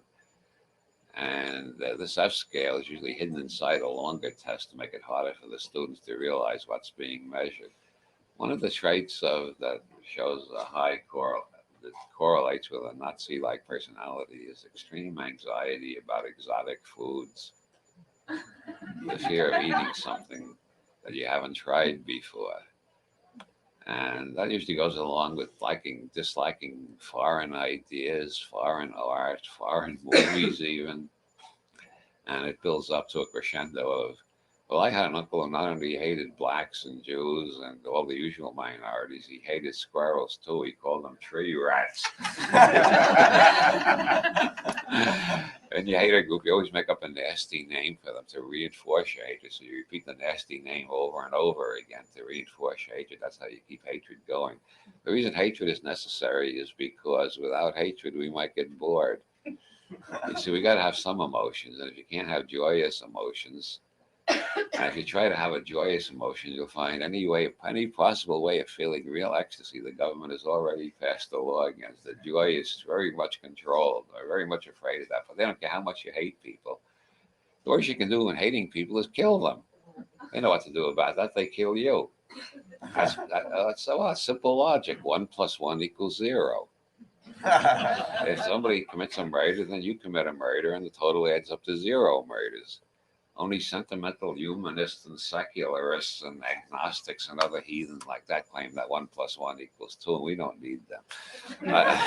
I've already written to George Bush about this. It's the first of the Wilson-Bush correspondence, which I'm going to be putting up on my website for as long as he lasts. I refuse to believe he's going to last 4 years. I mean, I have enough faith in good, honest, paranoid American people to believe somebody's going to shoot the son of a bitch before 4 years, or either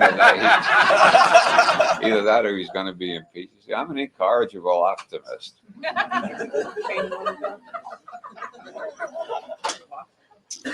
Cheney owns guns.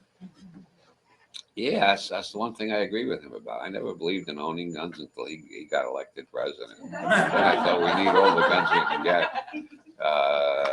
Anyway, there comes a point at which we begin to assert ourselves against gravity and struggle to stand up.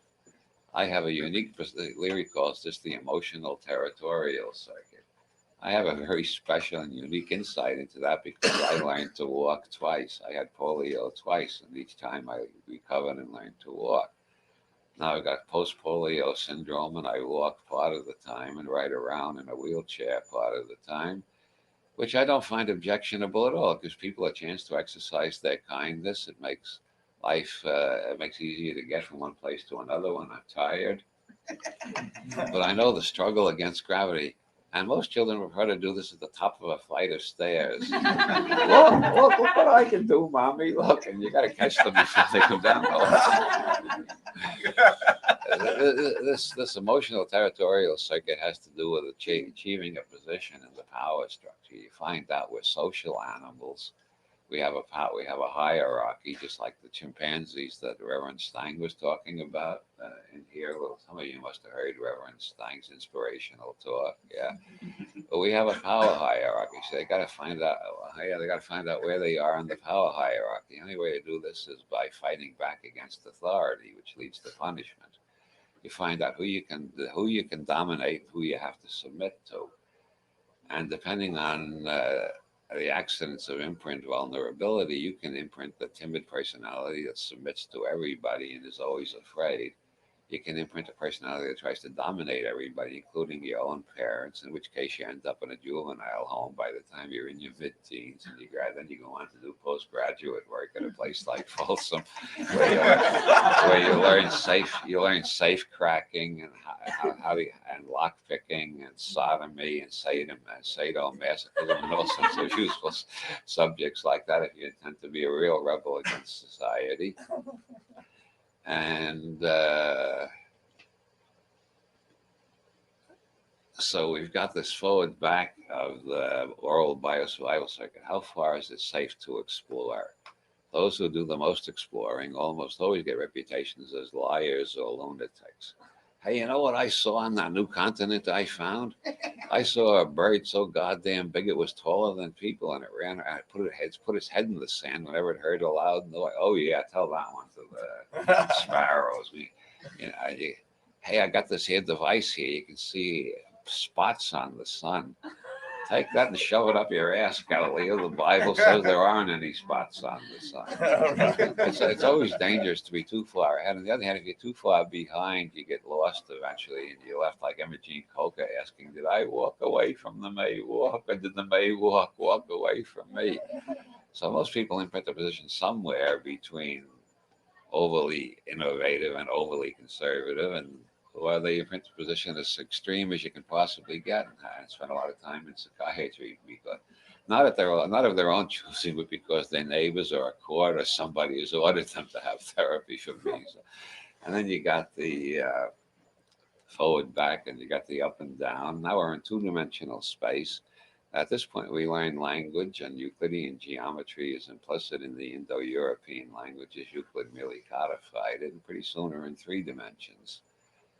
And we've got 3 circuits, because the 3rd circuit has to do with language. Now, many animals have languages or language-like behaviors, to be very careful and not go too far. Well, okay, animals are more like us than we care to admit, but in scientific circles, you see, Descartes proved that animals don't have souls, but people do. So this made it possible to do a lot of medical research on animals without feeling at all squeamish about it. So anybody suggests animals think and feel like we do gets a reputation as a crackpot. Otherwise, it would stop a lot of scientific research. So they got to insist that animals are machines. Anybody who's ever owned a dog knows he didn't own a machine, But, well, science, like any other priesthood, requires you to accept its dogmas and reject all tendencies to heresy and doubt. And how did I get off into that digression? Well, anyway, we develop either right hand dominance and left hemisphere, right hand and left brain, which gives us a great deal of variable fluency, and we can abstract on higher and higher levels. Dogs can communicate about what's going on right now, and so can rats. They can't talk about what could happen or what hasn't happened or what might happen. They can't make long-range plans because their language abilities don't go to higher levels of abstraction. Whereas human beings, because of 1/4 of an inch of cortex on the top of the brain, we can abstract indefinitely to higher and higher levels, which means that information accelerates faster and faster as humans pass knowledge on from one generation to another. Now, rats pass on information, but at a much slower rate. In the last 400 years, the rat has been blamed for bubonic plague and numerous other inconveniences to human beings. There's been a plot to exterminate the rats, genocide, show them no mercy. There are now more rats than people on the planet, which is the more intelligent species. But rats have learned a few tricks, like if you find food too easily, and you know there are people living there, don't eat it. Or take a nibble and go away and see if you're okay in a few hours. If you get a stomach ache, go back and pee on it so no other rat makes the same mistake you made. They learned the future, but they can't pass on knowledge about wise guys who stuff up rat holes with Brillo or steel wool or things like that. And they can't pass on long-range ideas like the Pythagorean theorem. And they don't, and nobody's yet heard of a rat producing anything comparable to Beethoven's Ninth Symphony or Van Gogh's The Starry Sky. We can abstract into many different forms: art, sciences, magic, religion, philosophy, and there's no end to it. And because we all have different imprints on the first three circuits, we all live in entirely different universes. This seems to be the hardest part of Leary's system to understand. Korzybski knew about it even before Leary. I call it the principle of neurological relativism. No two nervous systems apprehend exactly the same world. We don't even apprehend exactly the same room. On the most gross and obvious level, if I asked you all to make a drawing of the room in perspective according to the laws of classic Western art since Leonardo, you would all paint a different room because you're sitting in different places. But if I asked more subjective questions, you'd find just as many differences as there are in the perspectives. This is called perspectivism, and it's regarded as the worst danger of modern science and secular humanism and so on. There is no one true perspective. We approximate the truth by adding the number of perspectives we're able to handle. The more perspectives you can handle, the closer you come to processing information as rapidly as your computer does. And unlike your computer, you can make decisions on the basis of inadequate data, on the basis of probabilities, which is very useful because the reason computers are so damn limited so far, they do everything so fast that they do such wonders, but they can't make decisions on the basis of inadequate data. We can because we learned how to calculate probabilities. They're beginning to use fuzzy logic in computers. Fuzzy logic is based on probabilities. Once the computers can use fuzzy logic, they'll be smarter than us in all dimensions because they'll be able to make decisions on the basis of inadequate data.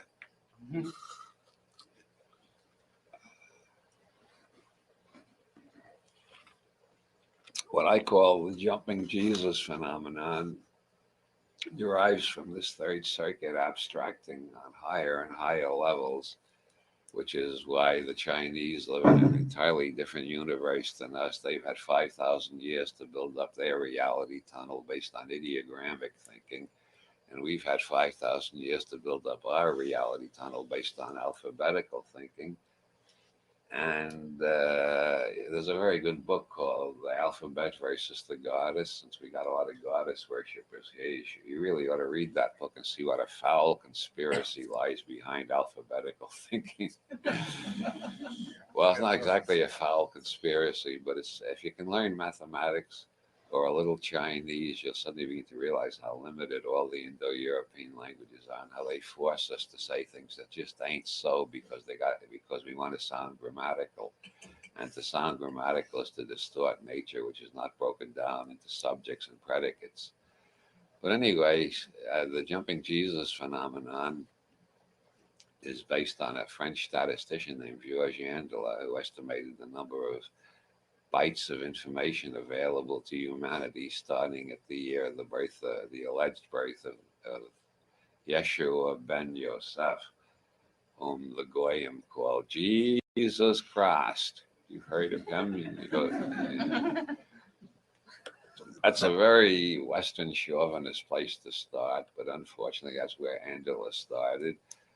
And he took all the information available to humanity at that time and called it his first unit. Since he didn't name the unit, I could have named it an Andala after him, but since he started from 1 AD, I decided to call it a Jesus. How long did it take to double and give us 2 Jesus? 1,500 years. Then we had Leonardo, Michelangelo, the Renaissance, the scientific revolution, the discovery, the binding together the discovery of the unity of the globe, and the fact that Europeans were ahead of everybody else, so therefore they could rip off everybody else. And the next doubling only took 250 years, and by 1750, everybody was talking about revolutions, scientific revolutions, intellectual revolutions, even political revolutions. And between 1750 and 1850, almost every monarchy in the world was either limited or abolished entirely. We had the American Revolution, the French Revolution, two Mexican revolutions, several Bolivar-led revolutions in South America. We even had the first revolution in Vietnam in the 1790s. The whole world was overwhelmed by the flow of more rapid information and the new possibilities it opened up. We are now up to 1J, 2J, 4J. By 1900, we had 8J, and the world was changing faster than ever. My father was born shortly before 1900. He was the only one.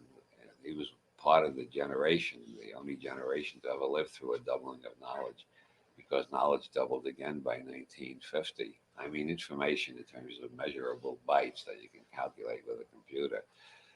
The next doubling took 10 years.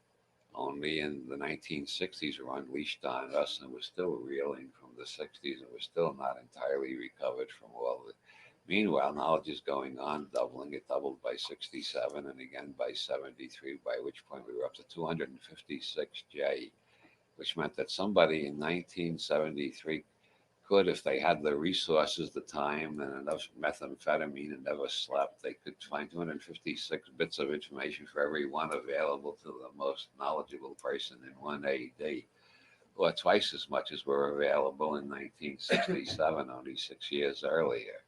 It's doubling even faster now. It got up to a doubling every year, and now it's doubling faster than every year, which means the world is changing more and more rapidly, which either means we're all going to go smash and all the doomsday prophets can say, see, we warned you, or we're going to break through to levels we've never achieved before and live in a world more wonderful than any utopia we could imagine, or we're going to have a little bit of both. But we're certainly on an accelerating curve, and it's accelerating faster all the time. I happen to be on the side of the optimists for various reasons. One is most of the literary world is on the side of the pessimists. I think somebody's got to speak. Just so we can have a dialogue, somebody should take up the other side. The second reason is a lot of research on longevity shows that optimists outlive pessimists. Optimists live on the average 19% longer than pessimists. So why the hell do I want to kill myself any sooner by becoming a pessimist? The third thing is that optimism is a lot of fun and pessimism is a fucking drag. So I'm an optimist by profession. So I think we are heading towards an absolute transcendence of previous humanity. Space migration will allow us to walk among the stars, to boldly go where no critter has gone before. I never say Congress person or clergy person because I know the animal rights people are gaining in power all the time, and eventually that's going to become as taboo as spokesman. So I'm trying to keep ahead of the mob by saying spokes critter and Congress critter. And for the sake of the science fiction buffs, I might change it to Congress entity. Who knows how many little green men we have in Congress already wearing elaborate disguises.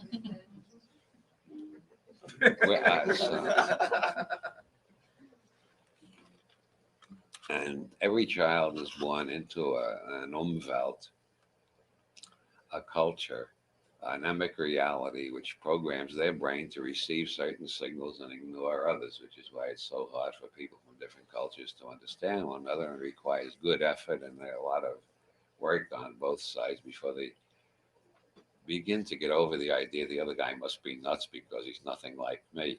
It takes a long while. When we begin to communicate across cultures, something begins to change, and every culture grows and benefits.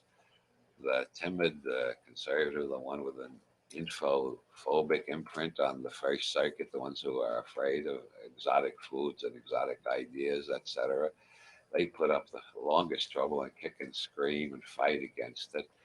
But the world has been steadily growing more and more cosmopolitan. All the hullabaloo against globalization, they picked the wrong word. Globalization, it has to happen. It's been happening, and it's happening faster all the time, like the flow of information. The question is, will it be controlled from the top up by a bunch of billionaires, or will it be controlled from the bottom up through grassroots decentralization? That's the real issue. Global God or evolution or blind chance somehow arranged the 92 chemical elements at random around this planet, so that in order to make the most intelligent use of what we've got, the building blocks we got to work with, we need international cooperation, which can only be achieved in two ways: if one country conquers and dominates the rest of the world, or if we all agree to give up that game because it's getting more and more, to quote Bucky Fuller, omni-lethal. It's getting more and more dangerous to play imperialist politics. And we may eventually have to learn to negotiate with one another and make all that effort of learning to appreciate other cultures. And so I think internet is the most revolutionary force in the world, because as more and more countries come online, we get more and more different viewpoints. The child is absorbing his own culture, her own culture, and not learning much about any other culture. Now, if you want to be a success as a teacher, the first rule you learn is don't try to teach them anything. Recite the tribal catechism, but don't try to teach them anything else that might stimulate them or get them intellectually excited or rambunctious. Above all, don't encourage any thought on their part. The major function of public education is to teach memorization and to prevent thought.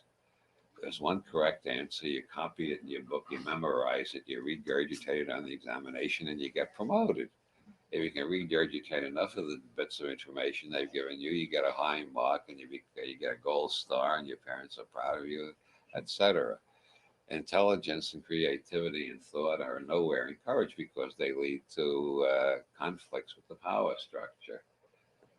And then suddenly we hit adolescence, and the DNA sends out the messenger RNA, and another mutation occurs, and we develop a fourth circuit in our brains, which Leary calls the socio-sexual circuit. You all remember when that circuit turned on. Everything that you had learned up until then seemed unimportant. There was only one question: where do I get laid? And the second question: how do I get laid? And then, what happens after I get laid? How do you avoid all the terrible things society tells me will happen once you get laid? How do you avoid pregnancy, VD, and the cops? Well, this could almost be called the guilt circuit, but this gradually forms what Freud called the superego.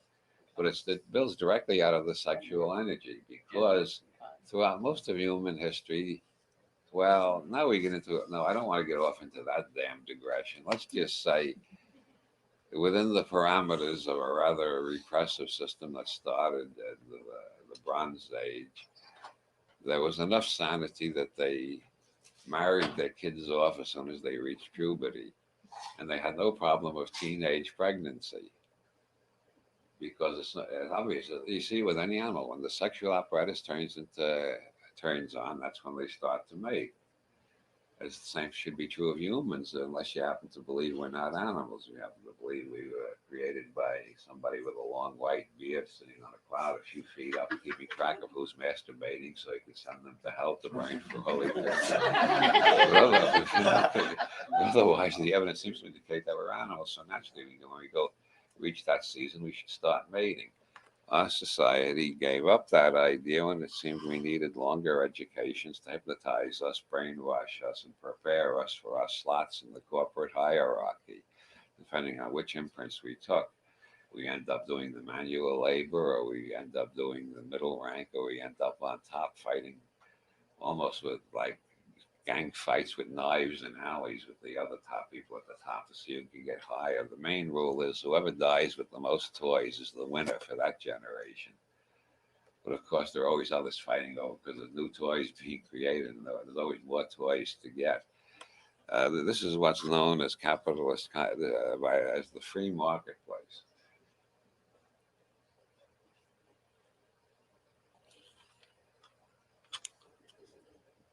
Wilhelm Reich, in The Mass Psychology of Fascism, pointed out that without a great deal of sexual repression, the working class would have rebelled a long time ago. What keeps the working class slogging along and taking all the abuse that they take and being robbed every way the bandits on the top can think of robbing them is the fact they are so sexually miserable that they spend all their time persecuting people who seem to be having a good time sexually, hunting them down, throwing them in jail, and worrying about darn foreigners and others who might be a threat to what the little that they've got. And now they got even more to worry about since the corporations have become multinational. They're abolishing jobs every day, and more jobs are going to slave labor in the Orient, and more people are out of work.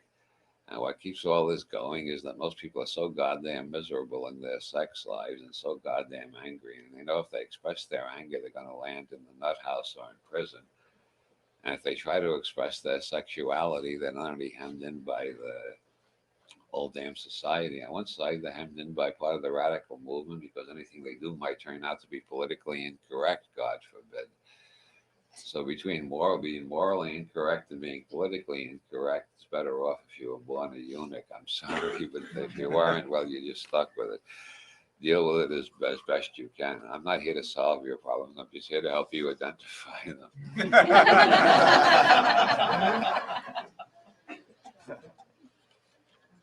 The fifth circuit in Leary's system, the neurosomatic circuit, is turned on immediately by entering zero gravity. Around an average of 85% of all the Russian cosmonauts and American astronauts, everybody's gone into zero gravity, is turned on the neurosomatic circuit. Edgar Mitchell was quoted as saying, "I can't tell you how beautiful it was. It was so incredibly beautiful. My whole life changed when I saw that beauty." He wasn't talking about Marilyn Monroe. He was talking about the planet Earth. This piece of shit we walk around on and abuse and never think about. Suddenly it was radiantly beautiful to him. Yoga exercises will turn on the neurosomatic circuit. So will the brainwave machines like the ones that Joe was demonstrating in the other room earlier. For most people in the United States at present, the neurosomatic circuit has been turned on by marijuana.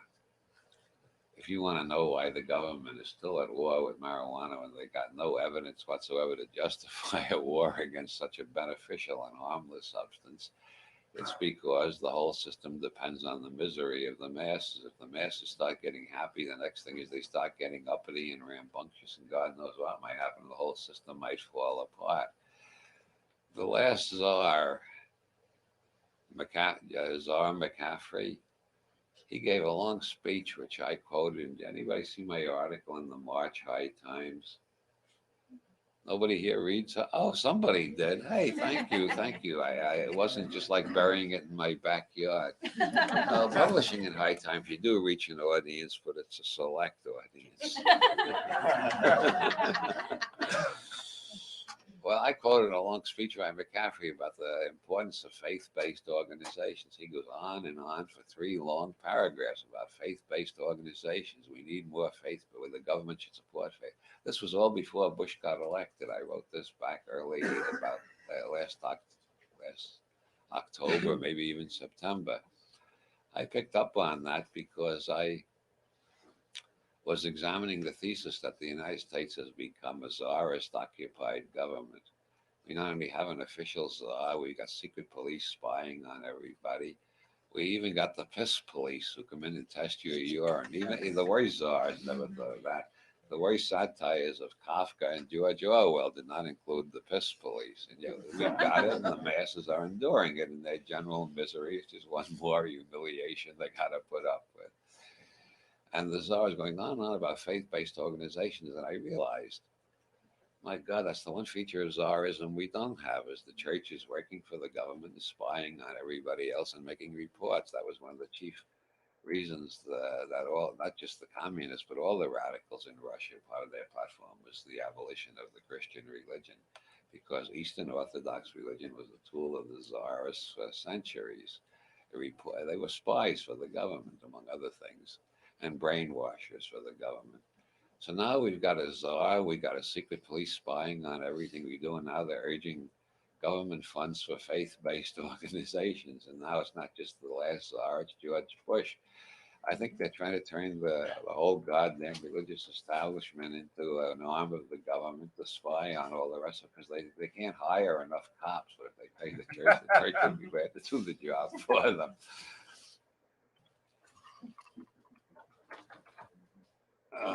Where am I? Oh, let's see. Well, I was going to do well, if I had time, I was going to do a little neurosemantic exercise. What the hell, you're probably all stoned already anyway, so you don't need any Fifth Circuit exercises. So we will move on to the Sixth Circuit. So there. You must have missed the line. Oh, okay. I want everybody to close your eyes and just listen to the sounds and see how many different sounds you hear.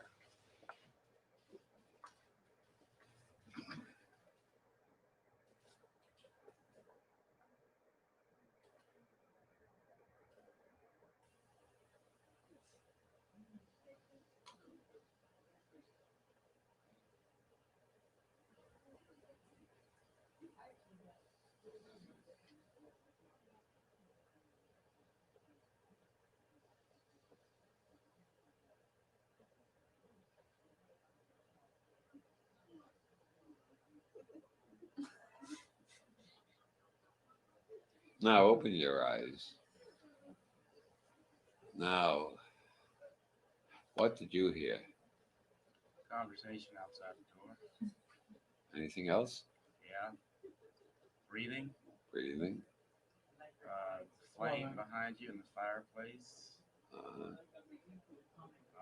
Air vents. Okay. Is that it? What did you hear? I heard some sounds coming from back there, like clanking. I heard voices outside of the fire. What did you hear? You.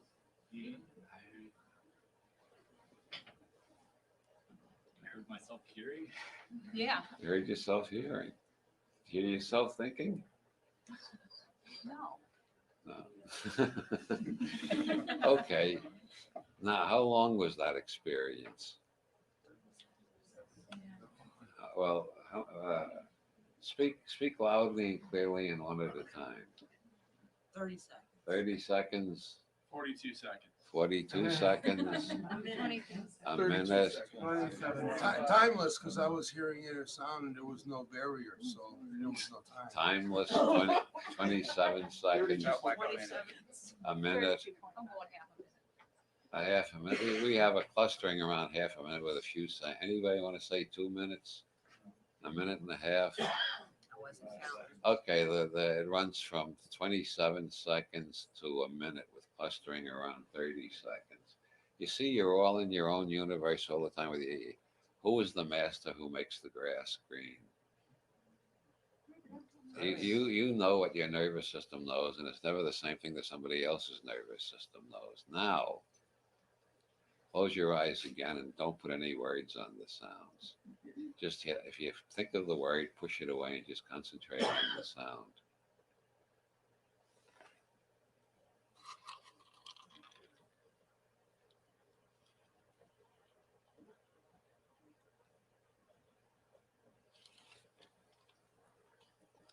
Push away thoughts.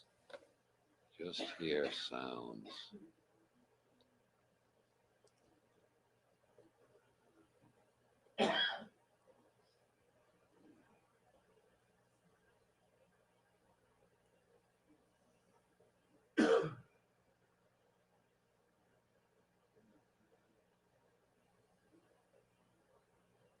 Now, is anybody starting to feel a little bit high or spacey? Hold up your arm.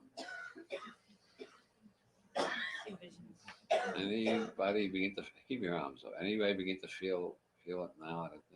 You feel a little bit more tranquil than before this exercise. Keep your arms up, please. Now open your eyes and look around. Hey, you don't have to wait till you're senile. Here's a way to get high and spaced out. The government can't take it away from you. Just pay close attention to the sounds in the room. And remember that everybody else is hearing different sounds than you. So there's as many sounds as there are people in the room. That was a mild neurosomatic experience. For more advanced work, consult the local craft dealer. I think there are about 12. There are at least 12 of them at this.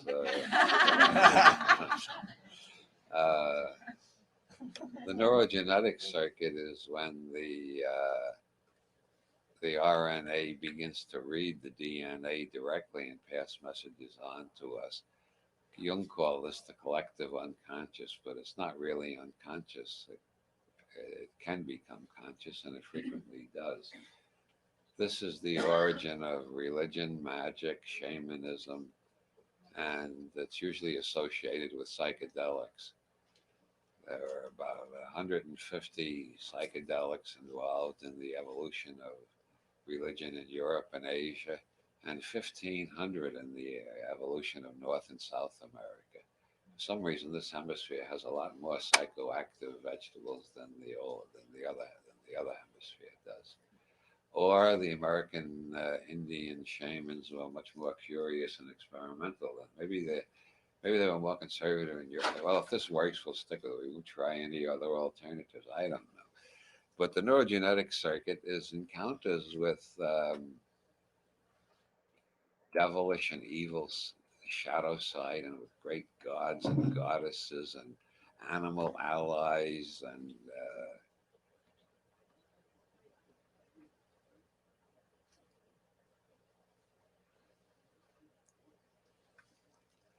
it's like the puka and Kerry and other parts of Ireland. There's an old legend that goes right back to the Stone Age. It's been there through all the conquest. Ireland is the most conquered country in the world. It's been invaded by one group after another. Everybody but the Merovingians, the Formorians, the Milesians, the Greeks, the Spanish, the Norse, the Normans, the English, and there's a lot of evidence of African inhabitants of Ireland in early days too, in a book by Bob Quinn called Atlantean. Wait a minute. The puka inhabits neighborhoods in the vicinity of pubs. Irish pubs close at 11:30. Frequently on their way home from the pub, farmers find themselves snatched by the puka, who looks like a 6-foot-tall white rabbit. And he grabs them and he says, "Got your arse, mate." And he drags them off into parallel universes. Have adventures with Finn McCool and Deirdre of the Sorrows and Grania the Fair and Isolde the Fair and King Mark and Cuchulainn and all the great heroes of Celtic epics, and Shiva and Krishna and Arjuna and Mohammed and Hercules and Aphrodite and Darth Vader and the Shadow and Hannibal Lecter and the Frankenstein monster. And this goes on for billions and billions of years of fantasy and excitement and ecstasy and horror. And when the puka's bored and tired playing with you, he puts you back on the road, and it's only 2 minutes later in ordinary time. Now, some say the probability of meeting the puka is directly proportional to how many pints of Guinness you've had in the pub. I don't know about that. Well, people have had neurogenetic experiences throughout history, and one way of accounting for them is the extraterrestrial theory. Somewhere in a galaxy far, far away, these little gray buggers get into some pretty vicious chemicals, some pretty vicious compounds, and when they're all tripping their brains out, totally irresponsible. And I mean, I'm talking about really vicious stuff like belladonna or jimsonweed, only something even worse from their home planet. Suddenly, when they're all off their skulls, one of them says, "Hey, let's get in the flying saucer and go 80 billion light years and have another go at Whitley Strieber's ass." They all take off like a bat out of hell. Well, that's the most popular theory right now. Then there's Rupert Sheldrake's morphogenetic field, which carries information from one species to another, and some of it coming from species pretty far from us on the evolutionary tree would be pretty weird when we first encountered it. And then there's Carl Jung's theory that in translating from the genetic code into the consciousness, these symbols are spontaneously created to represent various types of gene packets and imprint packets, and Jung called them the archetypes. Leary just calls this neurogenetic circuit experience, and he says if you pay close enough attention on us with the right type of neurogenetic experience, you can get not only the whole history of the planet, you get the future too. And you can see why people go into the neurosomatic circuit in free fall, because we're preparing for a mutation in which we'll all be neurosomatic beings after we migrate off the home planet and begin investigating the rest of the universe.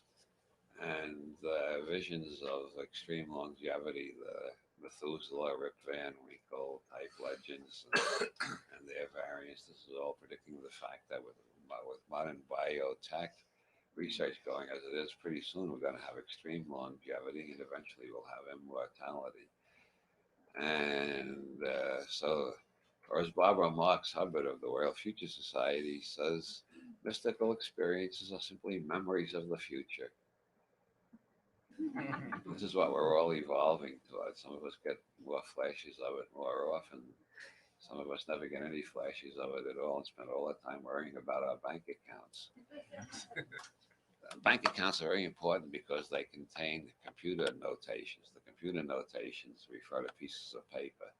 The pieces of paper are printed by the Federal Reserve. These are very valuable because the Federal Reserve has a magic wand which it waves over them, and this makes them money, M-O-N-E-Y, which is the most valuable commodity in the world.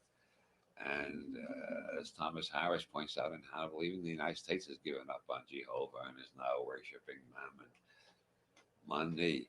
And the reason this is real money is because of the magic wand. If the mafia or the Crips or you and me or a bunch of our friends, if we went down to the cellar and printed it and it looked exactly like it, was made out of exactly the same kind, it wouldn't be money.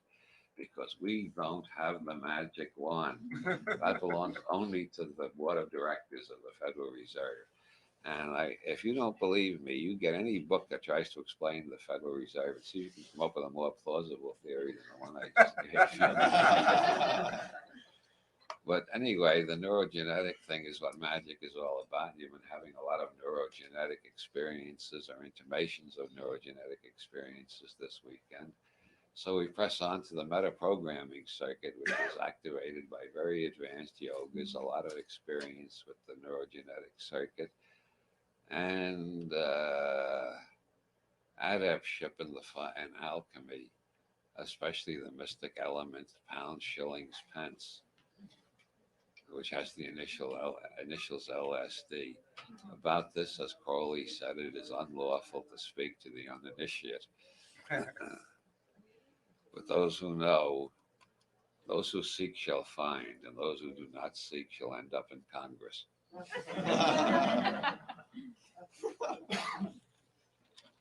Metaprogramming is a word invented by John Lilly, which I inserted into Leary's system, and Leary liked it so much he put it into the later editions of his books. Metaprogramming consists of changing the imprints on all the circuits there that you can change, and you learn how to do this as you experiment with shifting reality tunnels by using your ability for neurological re-imprinting by entering reality tunnels that were forbidden to you before, which sounds impossible except when you're on acid and they're playing the introduction to Also Sprach Zarathustra. Oh yeah, I could do that, yeah. And finally, there's the non-local quantum circuit, which people turn on when they're dying. And even if they don't die, if the doctors or something or other pulls them back, they all have vague memories of it. It's an experience of entering a white light that extends to infinity in all directions. At least that's one of the symptoms of it. It has a sense of completeness and knowingness about it. And according to Tim's writings, as interpreted by a bunch of physicists I know, especially Saul Paul Sirag, and reinterpreted by me, this is just from within the atomic structure that we are all made out of. On the quantum level, everything is non-locally correlated, so we are all one thing. Mystics have been saying it for thousands of years, but John S. Bell wrote the equations that prove that if quantum mechanics is true, then this is also true. Everything is connected. Of course, some things are more connected than others, but the sense of the interconnectedness of all things, no matter how many people preach it at you, no matter how many books they write about, and how many trees they spike, it doesn't make a damn bit of difference until you've had the experience yourself, and then it changes your whole life. And it also, I know some physicists who do acid only once a year when they want to reconsider Bell's theorem and its implications. Because Bell's theorem has pretty much won out in the experimental area. The experiments that seem to refute it have been shown to be defective, and the experiments that support it under stricter and stricter controls continue to support it. So it contradicts relativity, but that's nothing new in science. Newton's model of the universe lasted 300 years. With the acceleration of knowledge, we couldn't expect Einstein's model to last that long. So some cracks are appearing in special relativity. It seems there's faster than light communication between me and everything else in the universe. And that means space, the whole space-time continuum, the past, present, and the future. So if I sound a bit confused at times, it's because I'm trying to deal with all this cosmic stuff, all this cosmic shit coming in from all directions. It's a little bit weird sometimes. And I think we got enough time left for one or two or three questions. I got you through the whole 8 circuits, and I only gave you one exercise, but you got the general flavor of the system. Yes? You mentioned earlier about the faith-based initiatives. I happened to see in the paper today that Gary Falwell was now expressing some reservations about it because he realized that it's going to apply to all the other faiths out there.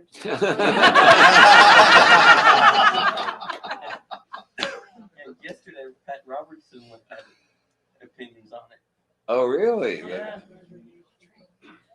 Yeah, they want to be. He doesn't believe in mixing church and state because it's not necessarily his church. We're all saying that. He's worried about money going to Scientologists, Hare Krishnas, and what was the third group? There was a third group that he didn't like. Well, just imagine if they turned, they're turning, Bush's plan is to turn more and more government over to faith-based organizations. So how about capital punishment? That's perpetually controversial. Let the faith-based organizations do it because they have faith in what they're doing, So the Catholics could bring, they can all bid on each execution. And in different states, depending on, in some states there are more Catholics, in some states there are more Protestants, etc. Or some states have more Jews and so on. Some have a lot of Muslims. And whoever puts in the winning bid or the first bid or whatever it is, the Catholics get to burn them to death. The Protestants get to hang them. The Orthodox Jews and Muslims get to stone them to death. The Sikhs get to chop off their heads again. And America would really look like a strange new, brave new world indeed. And these religious people would all be glad to do it because it's all in their sacred books. I wrote Bush a letter about this, and I got a nice answer from the White House saying, thank you for your opinions. Which is just the first. I'm going to send Bush a letter every couple of weeks. I'm going to print them all on my website under the title "The Wilson Bush Correspondence." Yes. Have you ever had a look at your FBI file? No. Do you have one? Well, I presume so. I certainly hope so. Yeah. I don't know, they seem to be talking about night. Go ahead. Oh, yes. What do you think Leary will most be remembered for? What will Leary be? Gee, that's a hard one. I think, well, to tell you the God's honest truth, I believe that LSD can change consciousness and behavior more than anything else known in the history of psychology to this date. I think if the Inquisition was ended and free scientific inquiry was allowed, Leary would be totally vindicated on that point.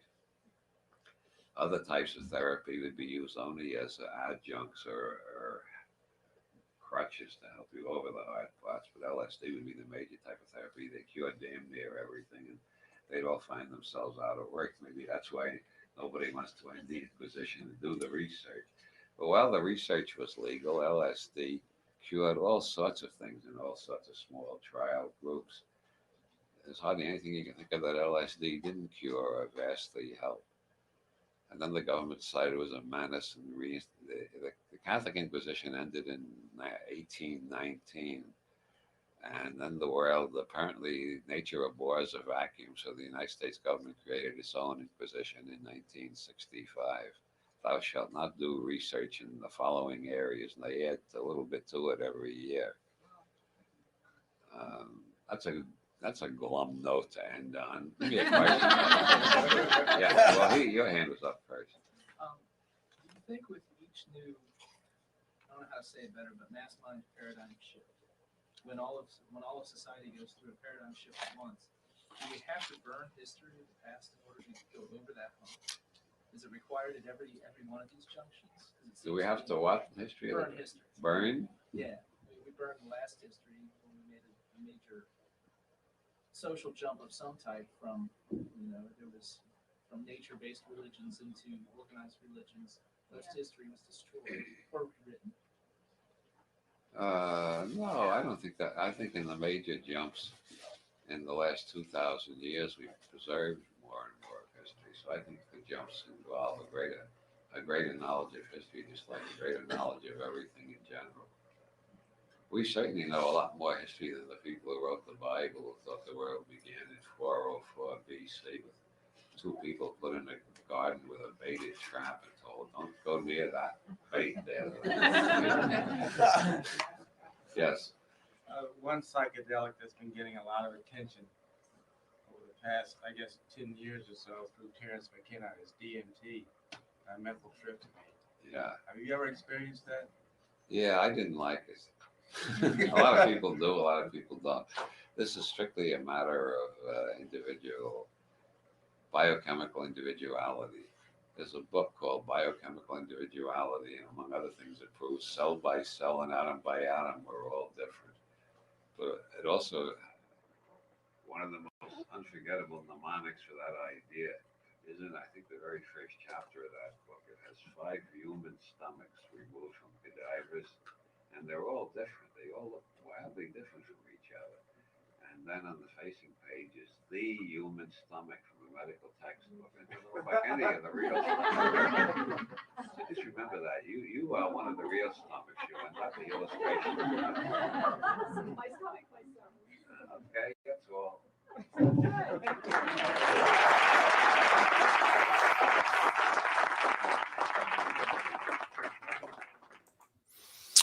All right. So that is Robert Anton Wilson's map of cosmic consciousness. And we do have, I'm happy to say, a bonus feature for tonight's streaming menu. I realize you have a lot of choices on your Monday nights with whom to share your YouTube streaming. And so let's get right on with my interview with Robert Anton Wilson. It's a cool little bonus feature. I read that you quoted Paul Tillich, I'm guessing is his name. God is a symbol of God. What does that mean? Well, Paul Tillich was one of the most influential Protestant theologians of the 20th century. And he introduced existential theology to this country. I forget which war. I guess it was the First World War. He lost faith in God in the ordinary sense. And he developed the theory that existence precedes essence. First we're here, and then we make up an essence that we imagine is our essence. But that's not explaining. What he's saying is any concept we have of God is not God. It's a sort of equivalent to Koszybski's "the map is not the territory," or Alan Watts's "the menu is not the meal." What is the status of Operation Mindfuck? Well, Operation Mindfuck is a Discordian project to enlarge the imagination and the creativity and unleash the latent powers of everybody. And it's been radically decentralized from the beginning. So no Discordian knows what he reads in the news, whether that's what she reads in the news, whether that's another part of Operation Mindfuck by some other Discordian, or if it's really something that's we're supposed to believe in. And part of the idea of Operation Mindfuck is to keep us in a state of perpetual doubt about everything, for two reasons. First, because perpetual doubt is very close to enlightenment in the Buddhist sense. And for the second reason is because there are so many experts on bullshit operating in the United States today that if you're not intensely doubtful, you're going to be swindled all the time. You got the corporations, which have their commercials, which are 99% bullshit. You got the government, which is 99.5 bullshit. Then you got the churches, which are bullshit central, to quote George Carlin. And so you need a great deal of doubt. And most people don't have any capacity for doubt at all. They've been beaten down by their parents, their schools, the whole educational system to believe what they're told. So Operation Mindfuck is a bunch of devices to make them doubtful that they really know what's going on. How did you learn so much about boobs? Was it the years of Playboy? Oh, I thought you meant idiots. Oh, you mean resumes? Yeah. Hunkers. Oh, yeah. Hooters. Surprising, and you're very articulate about it too. I've never thought about boobs quite so much. Well, I'll tell you, I've always been a boob man. They say there are leg men and boob men, etc. But basically, the reason that book is so much about boobs is because it was originally written under the title "The Book of the Breast" for Playboy Press, and they wanted a book about boobs. They said, "Could you write a book about boobs?" And I was so broke that month, I would have said I could write a book about elephants' toenails if they gave me a big enough advance to get me started, because I know how to do research. So I researched like hell and wrote a book about breasts, in which I discovered several interesting things. Attitudes towards the female breast correlate with a lot of other things historically.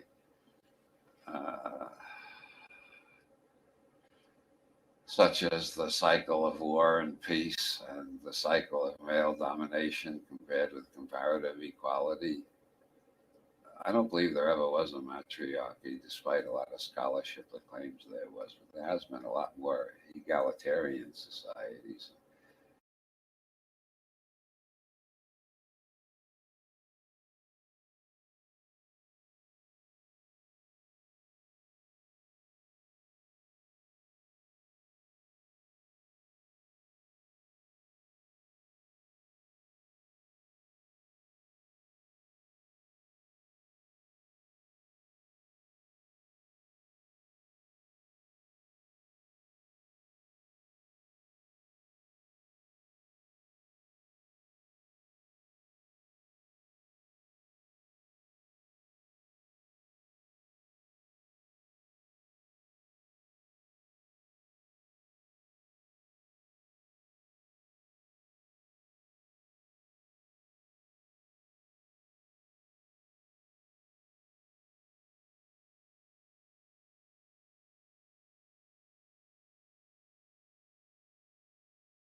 And there we have it, my followers.